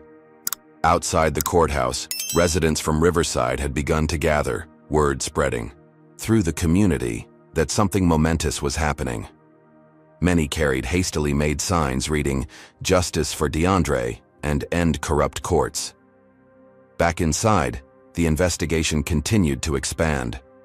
FBI agents had secured Judge Crawford's chambers and were removing boxes of documents. Court employees were being interviewed, many revealing they had long suspected improprieties but feared retaliation if they spoke up. Robert Chen returned to their table with a significant update. "We've just received authorization to conduct an emergency review of all cases Judge Crawford has presided over in the past 5 years, with priority given to defendants from Riverside." "How many cases are we talking about?" Ayana asked. "Preliminary estimate is over 500 criminal convictions that may have been tainted," Chen replied grimly. "The scale is unprecedented." The revelation stunned them into momentary silence. 500 lives, 500 families impacted by Crawford's corrupt practices. "What about the other judges?" Marcus asked, surprising everyone with his insight. Crawford wasn't alone. Chen nodded appreciatively at the boy's perception. "You're absolutely right. We've already identified 2 other judges who appear to have been part of this coalition. Their cases will be reviewed as well." As the afternoon progressed, they learned that several key members of the Westlake Coalition had been detained for questioning, including Police Chief Brennan and 2 city council members. The private corrections corporation executives had been stopped at the airport attempting to leave the state. Meanwhile, the recording from the courtroom had leaked online, spreading rapidly across social media platforms. The unvarnished evidence of judicial corruption, captured in Crawford's own voice, was undeniable. National news organizations had picked up the story, framing it as emblematic of systemic issues in the criminal justice system. By evening, the courthouse steps had become the site of an impromptu community gathering. Families affected by Crawford's rulings shared their stories. Community organizers who had worked with DeAndre spoke about his efforts to unite Riverside residents against discrimination. Inside, as the initial shock began to fade, practical considerations emerged. "What happens now with Marcus and Mrs. Jackson?" Ms. Rivera asked Chen. Crawford mentioned he had contacted family services to separate them. "We've already addressed that," Chen assured them. "Any complaints originated by Crawford or his associates are being flagged for special review. There's no legitimate basis for removing Marcus from his grandmother's care." For Marcus, each hour brought new adjustments, not only to the dramatic external events but to his own internal transformation. After years of silence, words were returning, sometimes haltingly, sometimes flowing more easily. Thoughts he had previously expressed only through art and gesture could now be shared directly. "I want to see my dad," he told Eleonora, the simple declaration carrying years of longing. "Soon, baby," she promised, hugging him close. "Very soon." As night fell, a senior FBI agent requested a formal interview with Marcus, recognizing his central role in exposing the conspiracy. The agent, a black woman named Director Stephanie Collins, approached with respect rather than condescension. "Marcus, I understand today has been overwhelming for you," she began, "but your observations are incredibly valuable to our investigation. Would you be willing to answer some questions? You can have your grandmother and Ms. Washington present." "Of course." Marcus nodded, finding it easier to agree verbally. "Yes." In a private conference room, with Titan still faithfully by his side, Marcus provided detailed descriptions of everything he had seen and heard in Judge Crawford's home and courthouse. His extraordinary memory for faces, names, and conversations provided investigators with leads they might otherwise have missed. "You have an exceptional mind," Director Collins told him afterward. "The kind we need in law enforcement. Observant, detail-oriented, and committed to justice." "I thought—" Marcus hesitated, finding the right words. "I thought not talking meant I couldn't help, couldn't make a difference." "You've made more difference in one day than most people do in a lifetime," Collins assured him. "And you did it without saying a word until the perfect moment." As they prepared to leave the courthouse, well after midnight, Ayanna received an unexpected call. "It's the warden at Westlake Correctional," she announced, stepping aside to take it. When she returned, her expression was a mixture of triumph and caution. "They've moved DeAndre out of isolation into protective custody. I've been granted an emergency visit with him tomorrow morning to explain the situation." "Can we come?" Marcus asked immediately. "I'm working on it," Ayanna promised. "The procedures for minors visiting high-security areas are strict, but given the circumstances, I think we can get approval." That night, as Marcus and Eleonora settled into a hotel room provided by the district attorney's office, their apartment considered unsafe given the high-profile nature of the case, Marcus found himself reflecting on the day's events. Titan lay across the foot of his bed, a comforting presence in unfamiliar surroundings. "Grandma," Marcus said softly in the darkness, "do you think Dad knows yet about what happened?" "I don't know, baby," Eleonora replied honestly, "but he will, soon. And he's going to be so proud of you." Marcus thought about his father, alone in a prison cell, unaware that his world was about to change. "I found my voice," he whispered, more to himself than to his grandmother. "Now Dad can come home." The next morning brought a flurry of developments. Overnight, the story had dominated national news cycles. Protesters had gathered outside the private corrections corporation headquarters in 3 cities. The governor had announced the formation of a special task force to investigate judicial corruption statewide. When they arrived at the courthouse for a follow-up meeting with Chen and the FBI, they found the building surrounded by media and community members. A path was cleared for them to enter without being overwhelmed by questions. Inside, the investigation had expanded dramatically. Additional FBI agents had arrived from the field office, and the state attorney general had sent a team of prosecutors specializing in public corruption cases. "We've uncovered financial records showing Judge Crawford received over $2 million in consulting fees from PCC over the past decade," Chen informed them during their briefing. Similar payments went to at least 14 other officials, including prosecutors, police commanders, and 2 more judges. "What about the private prison contracts?" Ayanna asked. "Being reviewed for immediate termination," Chen confirmed. "The governor has ordered an audit of all state contracts with PCC and its subsidiaries." For Marcus, the abstract discussions of policy changes and investigations paled in comparison to the news that they had received permission to visit DeAndre that afternoon. After 5 years of seeing his father only through plexiglass, separated by barriers both physical and systemic, the prospect of a direct meeting, and possibly his imminent release, overwhelmed all other considerations. As they prepared to leave for the prison, a final piece of evidence emerged that cemented the case against the Westlake Coalition. Bradley, continuing to sift through digital records he had secured before being suspended, discovered an encrypted email thread detailing the specific targeting of DeAndre Jackson. They identified him as a community influencer who needed to be neutralized, Bradley explained, showing them the decoded messages. They actually planned the circumstances of his arrest, including planting evidence and coaching the convenience store clerk on his testimony.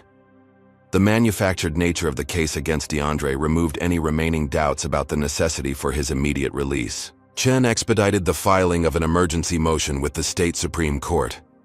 As they drove to Westlake Correctional Facility that afternoon, Marcus watched the familiar landscape of their city with new eyes. The physical boundaries between neighborhoods, Hillcrest's manicured estates, Maplewood's modest homes, Riverside's struggling apartment blocks, now seemed like visible manifestations of the system they had begun to dismantle. The prison itself, a forbidding complex of concrete and razor wire on the outskirts of the city, had always represented the ultimate expression of that system's power, the ability to physically remove people from their communities, to literally cage human beings. Today, however, Marcus approached it not with the usual dread, but with a sense of purpose. Titan walked beside him, head high, as if the dog too understood the significance of this visit.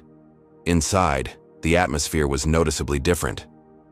Guards, who had previously been dismissive or hostile, now treated them with careful respect. The warden himself escorted them to a private visitation room, rather than the usual crowded visiting area. Mr. Jackson has been informed that there are significant developments in his case, the warden explained, his tone professionally neutral. But he hasn't been given specifics. When DeAndre entered the room, the changes in him were immediately apparent. 5 years of imprisonment had left physical marks, premature gray in his hair, new lines around his eyes, a thinness that spoke of institutional food and limited exercise. But the most visible change was in his expression, as he saw his family waiting without the usual barrier between them. "Dad!" The word burst from Marcus with an emotion that transcended his still-developing speech.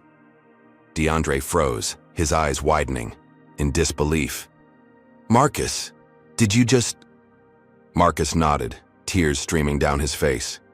"I can talk now, Dad. I found my voice."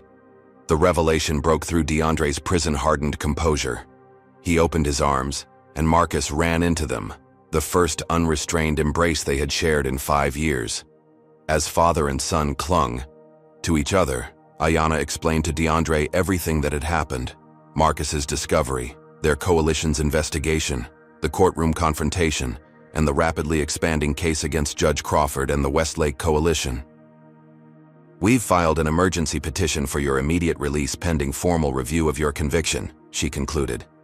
"Given the evidence of judicial misconduct and prosecutorial malpractice, I expect a favorable ruling within days, possibly hours."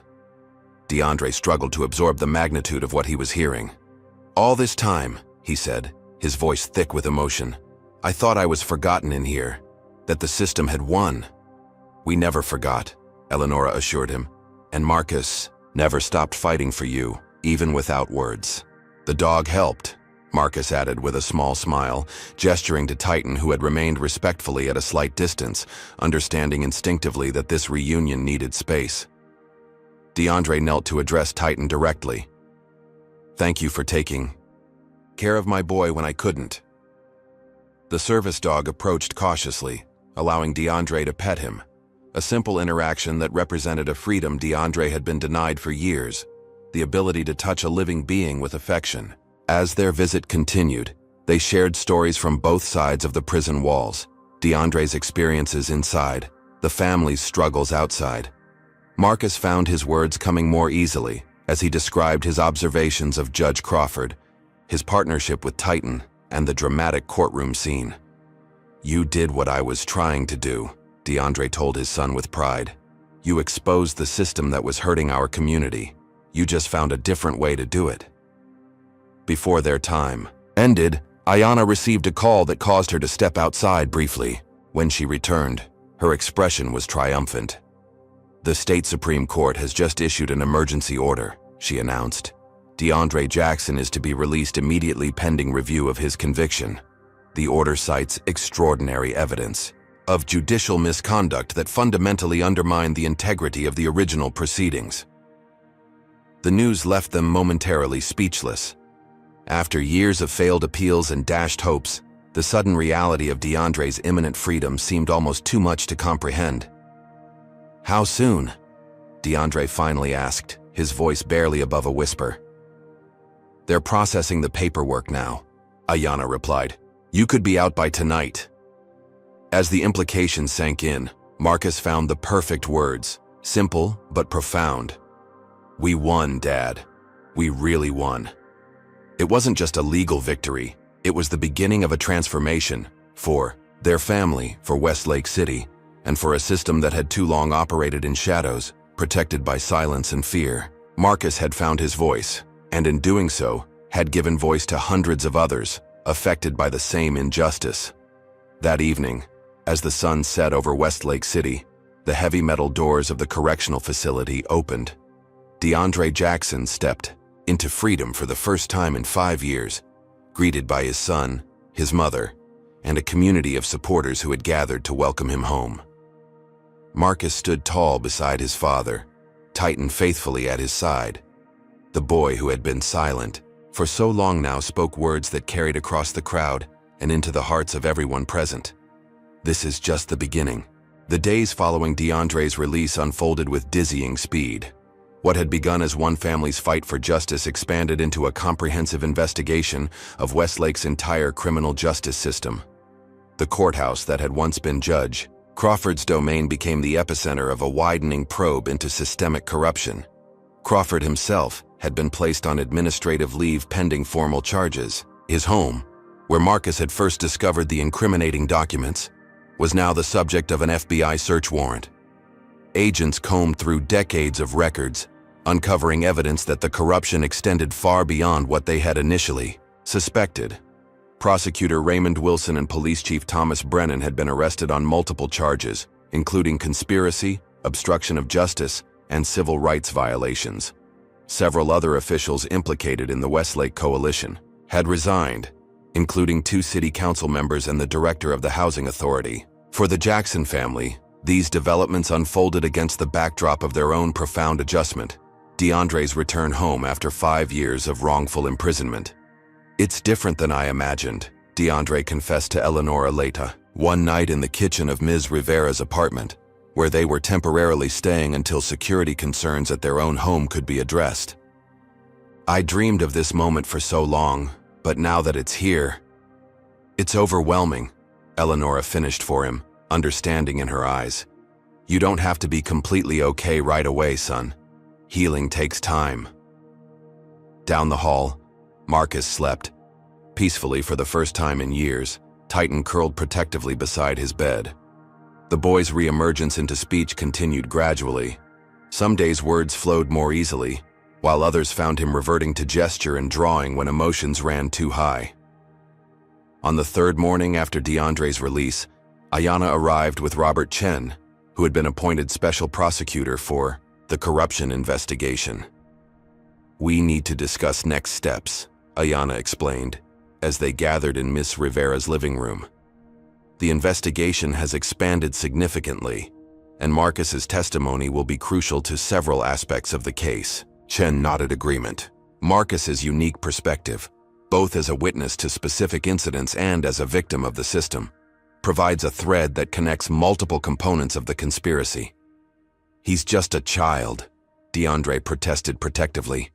"Hasn't he been through enough?" "Dad," Marcus spoke up, his voice soft but clear. "I want to help. I need to." DeAndre studied his son's face, seeing a determination that mirrored his own activist spirit. "I understand," he conceded, "but we do this as a family, every step of the way." Chen outlined the developing legal strategy. "We're pursuing multiple tracks simultaneously. First, reviewing and potentially overturning hundreds of tainted convictions. Second, criminal charges against corrupt officials. Third, civil rights litigation against the city and private prison corporation. And fourth," Ayanna added, "policy reforms to prevent this from happening again." As they discussed the details, Bradley Thompson arrived with additional evidence he had secured before his suspension. "Crawford didn't operate alone," he explained, spreading documents across the coffee table. "He was actually taking direction from higher-level officials in some instances." The papers revealed communications between Judge Crawford and state-level political figures who had pressured him to maintain high conviction rates in exchange for campaign support and eventually a position on the state appellate court. "This goes beyond Westlake," Chen observed grimly. "The political implications are explosive." While the adults examined the documents, Marcus sat quietly with his sketchbook, drawing what appeared to be a detailed organizational chart. When he finished, he handed it to Chen. "What's this?" Chen asked, studying the intricate diagram. "The real structure," Marcus explained, "from what I saw and heard." The drawing showed connections between local officials, state politicians, private corporations, and community institutions. A map of power and influence, far more complex than the official governmental hierarchy. "This is remarkable," Chen murmured. "How did you piece this together?" Marcus shrugged slightly. "I watched. I listened. People don't notice kids much." His observation highlighted an essential truth about his unique role in exposing the conspiracy. His very invisibility in the eyes of powerful adults had allowed him to witness their unguarded moments. Later that day, they received word that a grand jury was being convened to consider indictments against members of the Westlake Coalition. Marcus would be called to testify, though special accommodations would be made given his age and recent trauma. As preparations for the grand jury proceedings began, the Jackson family found themselves at the center of growing media attention. News vans parked near Ms. Rivera's apartment. Requests for interviews flooded Ayanna's office. National civil rights organizations reached out offering support and resources. "We need to be strategic about public engagement," Ayanna advised during a strategy session. "Your story has the power to drive meaningful change, but it also makes you targets." "We've always been targets," DeAndre pointed out. "The difference now is that people are paying attention." Marcus, who had been listening quietly, spoke up. "I want to tell our story, not just for us, for everyone in Riverside." His words reflected a growing awareness that their experience, though deeply personal, represented a broader pattern affecting countless families. The systemic nature of the injustice they had faced meant that true justice required systemic change. The district attorney, recognizing the significance of the case, took the unusual step of personally appearing before the grand jury when proceedings began. Marcus was scheduled to testify on the second day, with special provisions to accommodate his still developing verbal communication. The morning of his testimony, Marcus stood before the mirror in Ms. Rivera's guest bathroom, practicing the words he wanted to share. Titan sat patiently beside him, a constant source of support. "You ready for this?" DeAndre asked, appearing in the doorway. Marcus nodded. "I've been ready for 5 years." At the courthouse, they were escorted through a private entrance to avoid the media gathered outside. The grand jury room was less formal than a courtroom, with jurors seated around a large table rather than in a traditional jury box. When Marcus entered with Titan, accompanied by his parents and a victim advocate, the district attorney greeted them personally. "Marcus, thank you for being here," she said, her manner respectful rather than condescending. "I understand speaking is still sometimes difficult for you. We've arranged for you to use multiple forms of communication: verbal testimony, written responses, and your drawings. Take whatever time you need." For the next 3 hours, Marcus shared his experiences, from his first observations of Judge Crawford's suspicious behavior to the dramatic courtroom confrontation.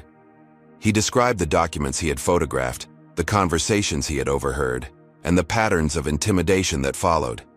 When words failed him, he relied on his drawings or written notes. When emotions overwhelmed him, Titan provided, calming pressure against his leg. Throughout the process, the grand jurors listened with rapt attention, occasionally asking clarifying questions that were relayed through the district attorney. "You've shown remarkable courage," one juror commented, when Marcus had finished. "Thank you for trusting us with your story." As they left the grand jury room, Robert Chen was waiting with news. "The first indictments have been issued," he informed them. "Judge Crawford, Prosecutor Wilson, and Police Chief Brennan have been charged with multiple felonies including racketeering, civil rights violations, and conspiracy." The legal machinery that had for so long been wielded against Riverside residents was now turning against those who had abused it. The tables had truly turned. That afternoon, DeAndre received a call from community organizers in Riverside. Residents were planning a neighborhood meeting to discuss the implications of the corruption scandal and how to leverage the moment for lasting change. "They want us to speak," DeAndre told his family, "to help people understand what's happening and how they can get involved." Marcus surprised everyone by immediately volunteering. "I'll do it." The community meeting was held in the gymnasium of Douglas Elementary, Marcus's school and the most accessible large space in Riverside. By early evening, the room was filled beyond capacity, with families spilling out into the hallways. Ms. Rivera, as a respected teacher in the community, opened the gathering. "What we're witnessing isn't just the exposure of a few corrupt officials," she explained. "It's the beginning of a reckoning with decades of systemic injustice. But exposing the problem is only the first step. Now we must be equally committed to creating solutions." When DeAndre took the microphone, he received a standing ovation, a hero's welcome from the community he had tried to organize before his wrongful imprisonment. 5 years ago, they took me away because I was teaching people about their rights, he began. Today, I'm back to continue that work, but this time, I'm not alone. He invited Marcus to join him. The boy approached hesitantly, Titan by his side, facing the largest audience he had ever addressed. My name is Marcus Jackson, he began, his voice quiet but growing stronger with each word. For 5 years, I couldn't speak. Couldn't tell anyone what happened to my dad, what was happening to our neighborhood. He paused, gathering his thoughts. But I could see. I could listen. I could remember. And when the time came, I found my voice. A murmur of appreciation ran through the crowd. What happened to my family isn't special, Marcus continued with growing confidence. It happened to lots of families in Riverside. The only special thing is that we caught them. We proved it. He gestured to the assembled community members. But we didn't do it alone. Ms. Rivera helped. Ms. Washington helped. Mr. Thompson helped. Titan helped. The dog's ears perked up at the mention of his name, drawing affectionate laughter from the audience. That's how we win, Marcus concluded simply. Together, not just one family fighting alone. The gymnasium erupted in applause. As Marcus returned to his seat, community members rose one by one to share their own experiences with Judge Crawford's court, with discriminatory policing, with housing violations and educational neglect. Eleonora leaned close to her grandson. You did good, baby. Real good. As the meeting continued, Ayanna outlined the legal processes underway and how community members could participate. Bradley explained the review mechanism for potentially tainted convictions. Ms. Rivera discussed educational equity initiatives that could now gain traction. By the end of the evening, working groups had formed to address specific issues: court monitoring, police accountability, educational resources, housing rights. The exposure of the Westlake Coalition had created an opening, and the community was mobilizing to fill it with their own vision of justice. The following morning brought news that the case had attracted federal attention. The Civil Rights Division of the Justice Department had opened a formal investigation into patterns and practices of discrimination in Westlake's criminal justice system. This elevates everything, Ayanna explained when she called to inform them.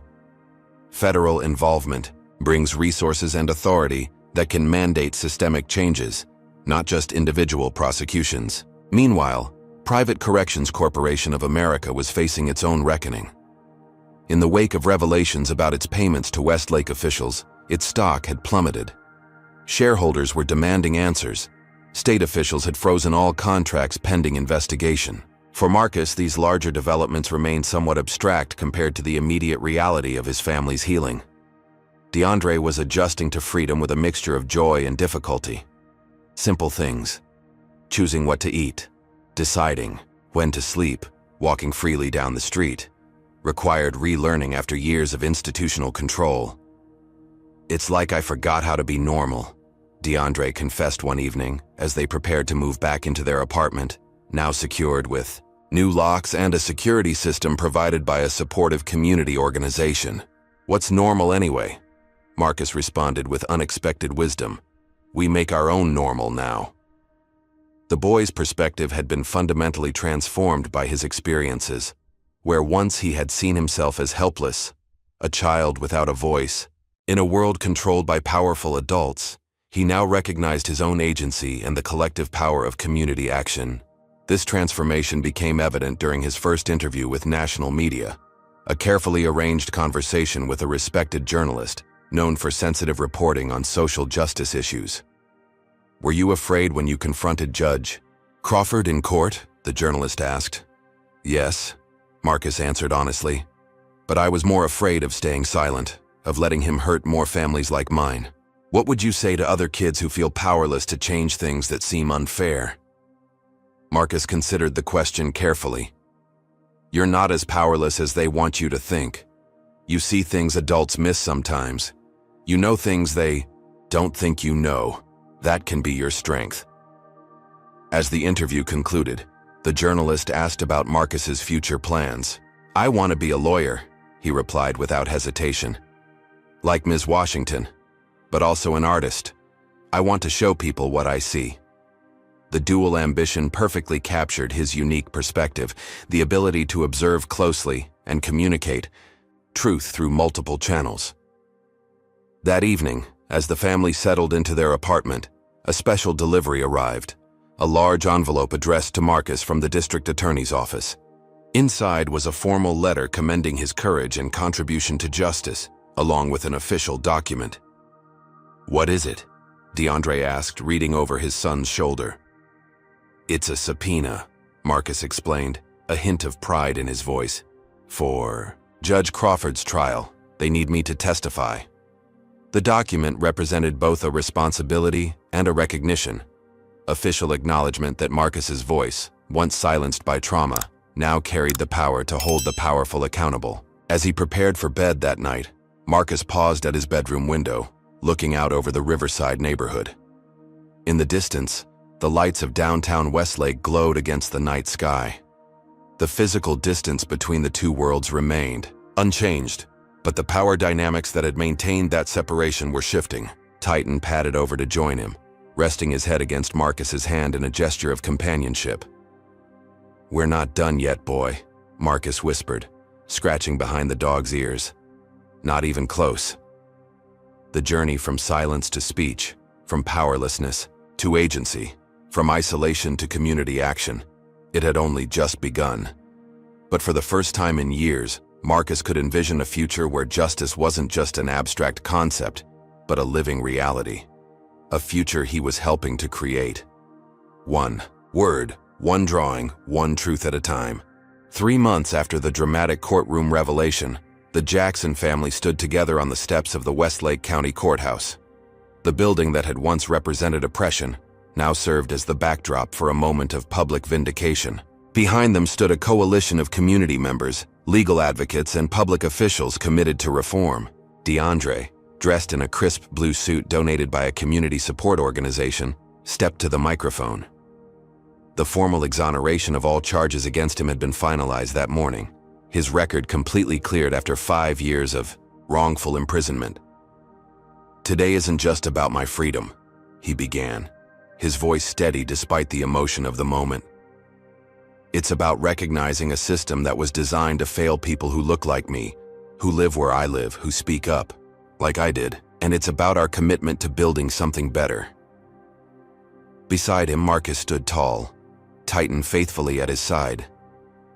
The boy who had once been silenced by trauma now spoke regularly at community meetings and educational forums, his voice growing stronger with each passing week. His testimony had been instrumental in the federal investigation that had resulted in criminal charges against 14 officials associated with the Westlake Coalition. Judge William Crawford, facing multiple federal felony counts, had agreed to a plea deal that included his permanent disbarment, substantial prison time, and most significantly, his full cooperation in prosecuting higher-level figures in the conspiracy. His testimony had implicated state politicians and corporate executives who had previously believed themselves untouchable. Prosecutor Raymond Wilson and Police Chief Thomas Brennan were awaiting trial, having pleaded not guilty despite overwhelming evidence against them. The Private Corrections Corporation of America had been barred from state contracts and faced a class action lawsuit filed by Ayanna Washington on behalf of individuals wrongfully incarcerated through the corrupt sentencing scheme. But beyond these individual accountability measures, systemic changes were taking root in Westlake City. The state Supreme Court had established a special review panel to examine all cases handled by compromised judges, resulting in the overturning of 342 convictions to date, with hundreds more under review. The City Council, with several new members elected in a special recall vote, had passed the Marcus Mandate, a comprehensive judicial oversight measure requiring transparency in sentencing patterns, regular audits for racial disparities, and community representation on oversight boards. The school board, under new leadership, had redistributed resources to address long-standing inequities between Hillcrest and Riverside schools. Douglas Elementary, where Marcus had returned to complete his education, now had new textbooks, functioning heating systems, and expanded arts and counseling programs. A community-led police oversight commission had been established, with DeAndre Jackson appointed as one of its inaugural members. The commission had authority to review hiring, training, and disciplinary practices within the Westlake Police Department. As the press conference continued, each speaker acknowledged the catalyst for these changes, the courage of a silent boy who had found a way to expose corruption that adults had either enabled or been too frightened to challenge.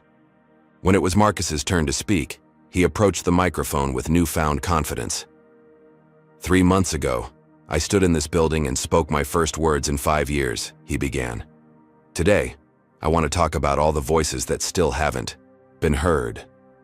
He proceeded to share stories he had collected from other children in Riverside, their experiences with discriminatory treatment in schools, their witnessing of family members' unjust encounters with law enforcement, their insights into community needs that policymakers had ignored. Kids see everything, Marcus emphasized. We just need adults who will listen. As he concluded his remarks, he made an announcement that drew appreciative applause. Starting next month, Ms. Rivera and I are launching Youth Voices for Justice at Douglas Elementary. It's a program to help kids share their experiences and ideas for making Westlake better for everyone. The initiative, funded by a civil rights organization that had taken interest in Marcus's story, would provide communication tools, artistic outlets, and advocacy training for young people affected by systemic injustice. Following the press conference, the family returned to their apartment, now secured and renovated through a restorative justice fund established by the city. The modest living room had become an unofficial headquarters for community organizing, with calendars marking meeting dates and walls covered with planning documents. Bradley Thompson, who had transitioned from court clerk to whistleblower advocate, arrived that evening with updates on the federal investigation. They've expanded the scope again, he reported as they gathered around the kitchen table. The financial trails from PCC have led to similar arrangements in 3 other counties. This could become a statewide reckoning.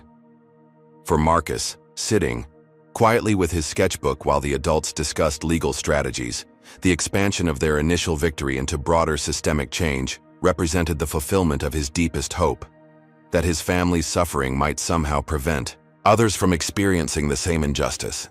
His current drawing depicted the Westlake cityscape not as it currently existed, with stark divisions between neighborhoods, but as it could be, an integrated community with resources distributed equitably, barriers removed, connections established.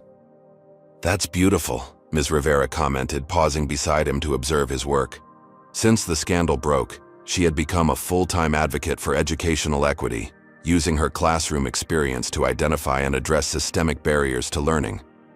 It's what we're building, Marcus replied, adding final details to his vision.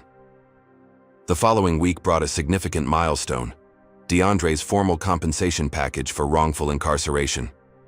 While no amount could restore the 5 years taken from him, the settlement provided financial security for the family and funding for DeAndre's community initiatives. I want to use part of this to establish a legal aid clinic in Riverside, he announced during a family dinner celebration. Free representation for anyone facing criminal charges or housing discrimination. That's perfect, Eleanora approved, continuing what you started before they took you away. With one difference, DeAndre added, smiling at his son. This time, Marcus will be part of it. His observation room, we'll call it. A space where kids can share what they've seen and experienced in ways that lawyers might miss. The concept acknowledged what they had all come to recognize, that Marcus's silence had paradoxically heightened his other perceptual abilities, allowing him to notice patterns and connections that others overlooked. Even as his speech returned, he maintained this extraordinary observational capacity. Ayanna Washington, who had become both their attorney and friend, arrived later that evening with news from the class action lawsuit against Private Corrections Corporation. They've offered a settlement, she announced. $400 million to be distributed among individuals wrongfully incarcerated under their contract, plus structural reforms in all their facilities nationwide. They're just trying to avoid a trial that would expose even more, DeAndre observed. Exactly, Ayanna agreed. But the settlement terms include complete transparency, opening their books, their communication records, everything. We'll be able to identify similar arrangements in other jurisdictions. The corporation's capitulation represented more than financial compensation. It created a blueprint for challenging private prison operations across the country. As summer transitioned to fall, Marcus prepared to return to school, not as the silent, traumatized child he had been, but as a recognized catalyst for community change. Douglas Elementary had established a special program incorporating his strengths, allowing him to continue his advocacy work while advancing academically.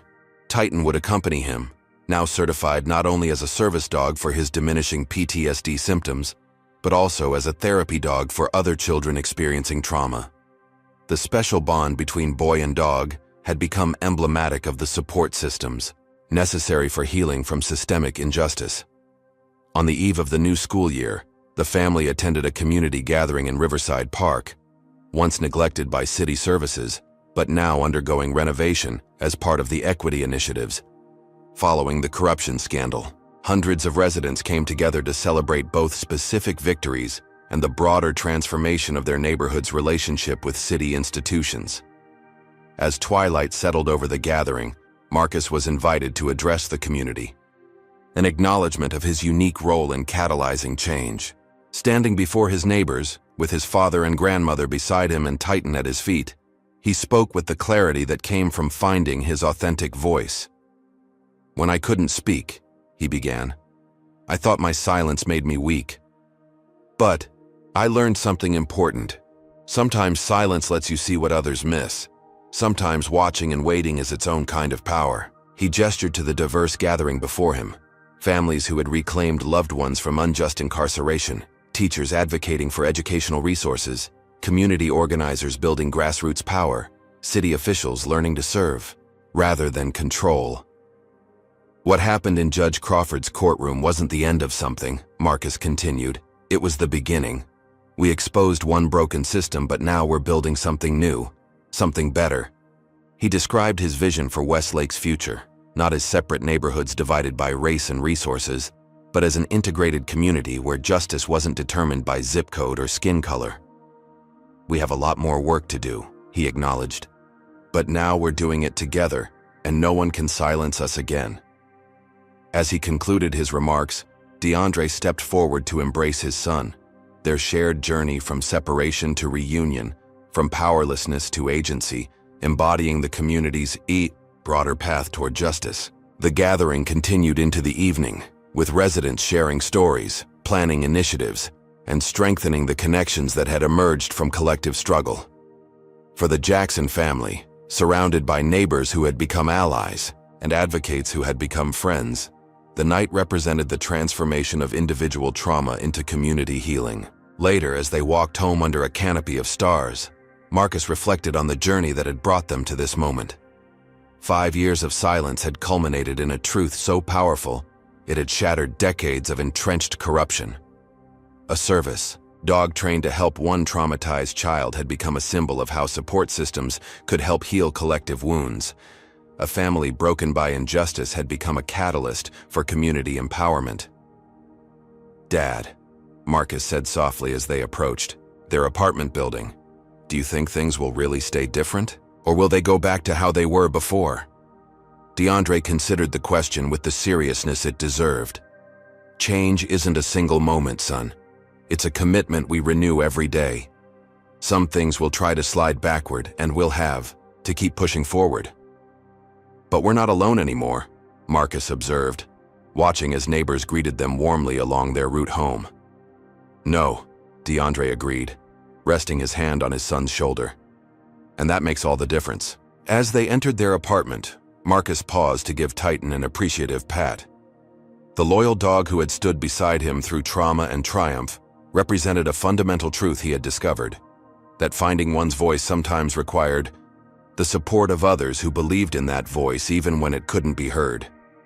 In his bedroom, Marcus added a final touch to the drawing he had been working on, a mural-sized vision of Westlake City transformed. At its center stood the courthouse, no longer a fortress of intimidation but a genuine temple of justice, its doors open to all communities equally. Around this central image, he had depicted scenes of the changes already underway: renovated schools in Riverside, community policing initiatives, mixed-income housing developments bridging neighborhood divides. And at the heart of it all, people, connecting across the barriers that had previously separated them. At the bottom of the drawing, Marcus added a simple caption, "Justice Reborn." The phrase captured the essence of their journey, not merely the exposure of corruption or the punishment of wrongdoers, but the more profound process of reimagining and recreating a system that served all people with equity and dignity. As Marcus prepared for bed, Titan settling into his customary position nearby, he reflected on how far they had come from that pivotal moment in Judge Crawford's courtroom. The signal he had given Titan that day had set in motion changes beyond anything he could have imagined, ripples of transformation extending outward from a single act of courage. Tomorrow would bring new challenges in the ongoing work of justice. There would be resistance from those invested in the old order, setbacks in the implementation of reforms, and the persistent reality that systems built over generations could not be transformed overnight. But for tonight, Marcus could rest in the knowledge that silence had been replaced by a chorus of voices, isolation by community connection, and powerlessness by collective action. The boy who had once been unable to speak now helped others find their voices. The family that had been torn apart now helped others reunite. The community that had been systematically oppressed now organized for its own liberation. In his last, conscious moments before sleep, Marcus whispered a promise to himself, to Titan, and to the community that had become his extended family. This is just the beginning. Have you ever witnessed a moment of justice that changed everything? A time when the powerless found their voice and transformed a broken system? Marcus and Titan's story reminds us that sometimes the smallest actions can trigger the biggest changes, especially when we stand together against injustice. If this story moved you, please hit the like button and subscribe to hear more powerful stories of courage and transformation. Share this video with someone who needs to be reminded that no system is too powerful to change when people unite for justice. What was your favorite moment in Marcus and Titan's journey? Comment below, and let's continue this important conversation about building a more just world for everyone.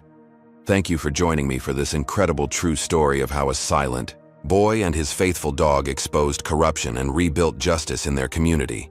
Until next time, remember that your voice matters. Use it to speak truth to power. Marcus and Titan's story teaches us that even in systems designed to silence the marginalized, truth finds a way to emerge. When faced with racial injustice, courage can come from unexpected places, sometimes from those society overlooks the most. The Jackson family's struggle reminds us that systemic racism thrives in darkness, maintained by powerful networks that benefit from separating communities and criminalizing people of color. True justice requires more than punishing individual bad actors.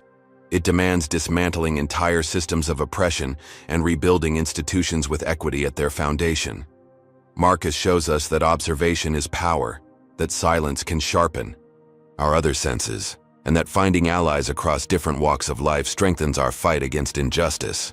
Most importantly, this story reveals that no victory against racism is final.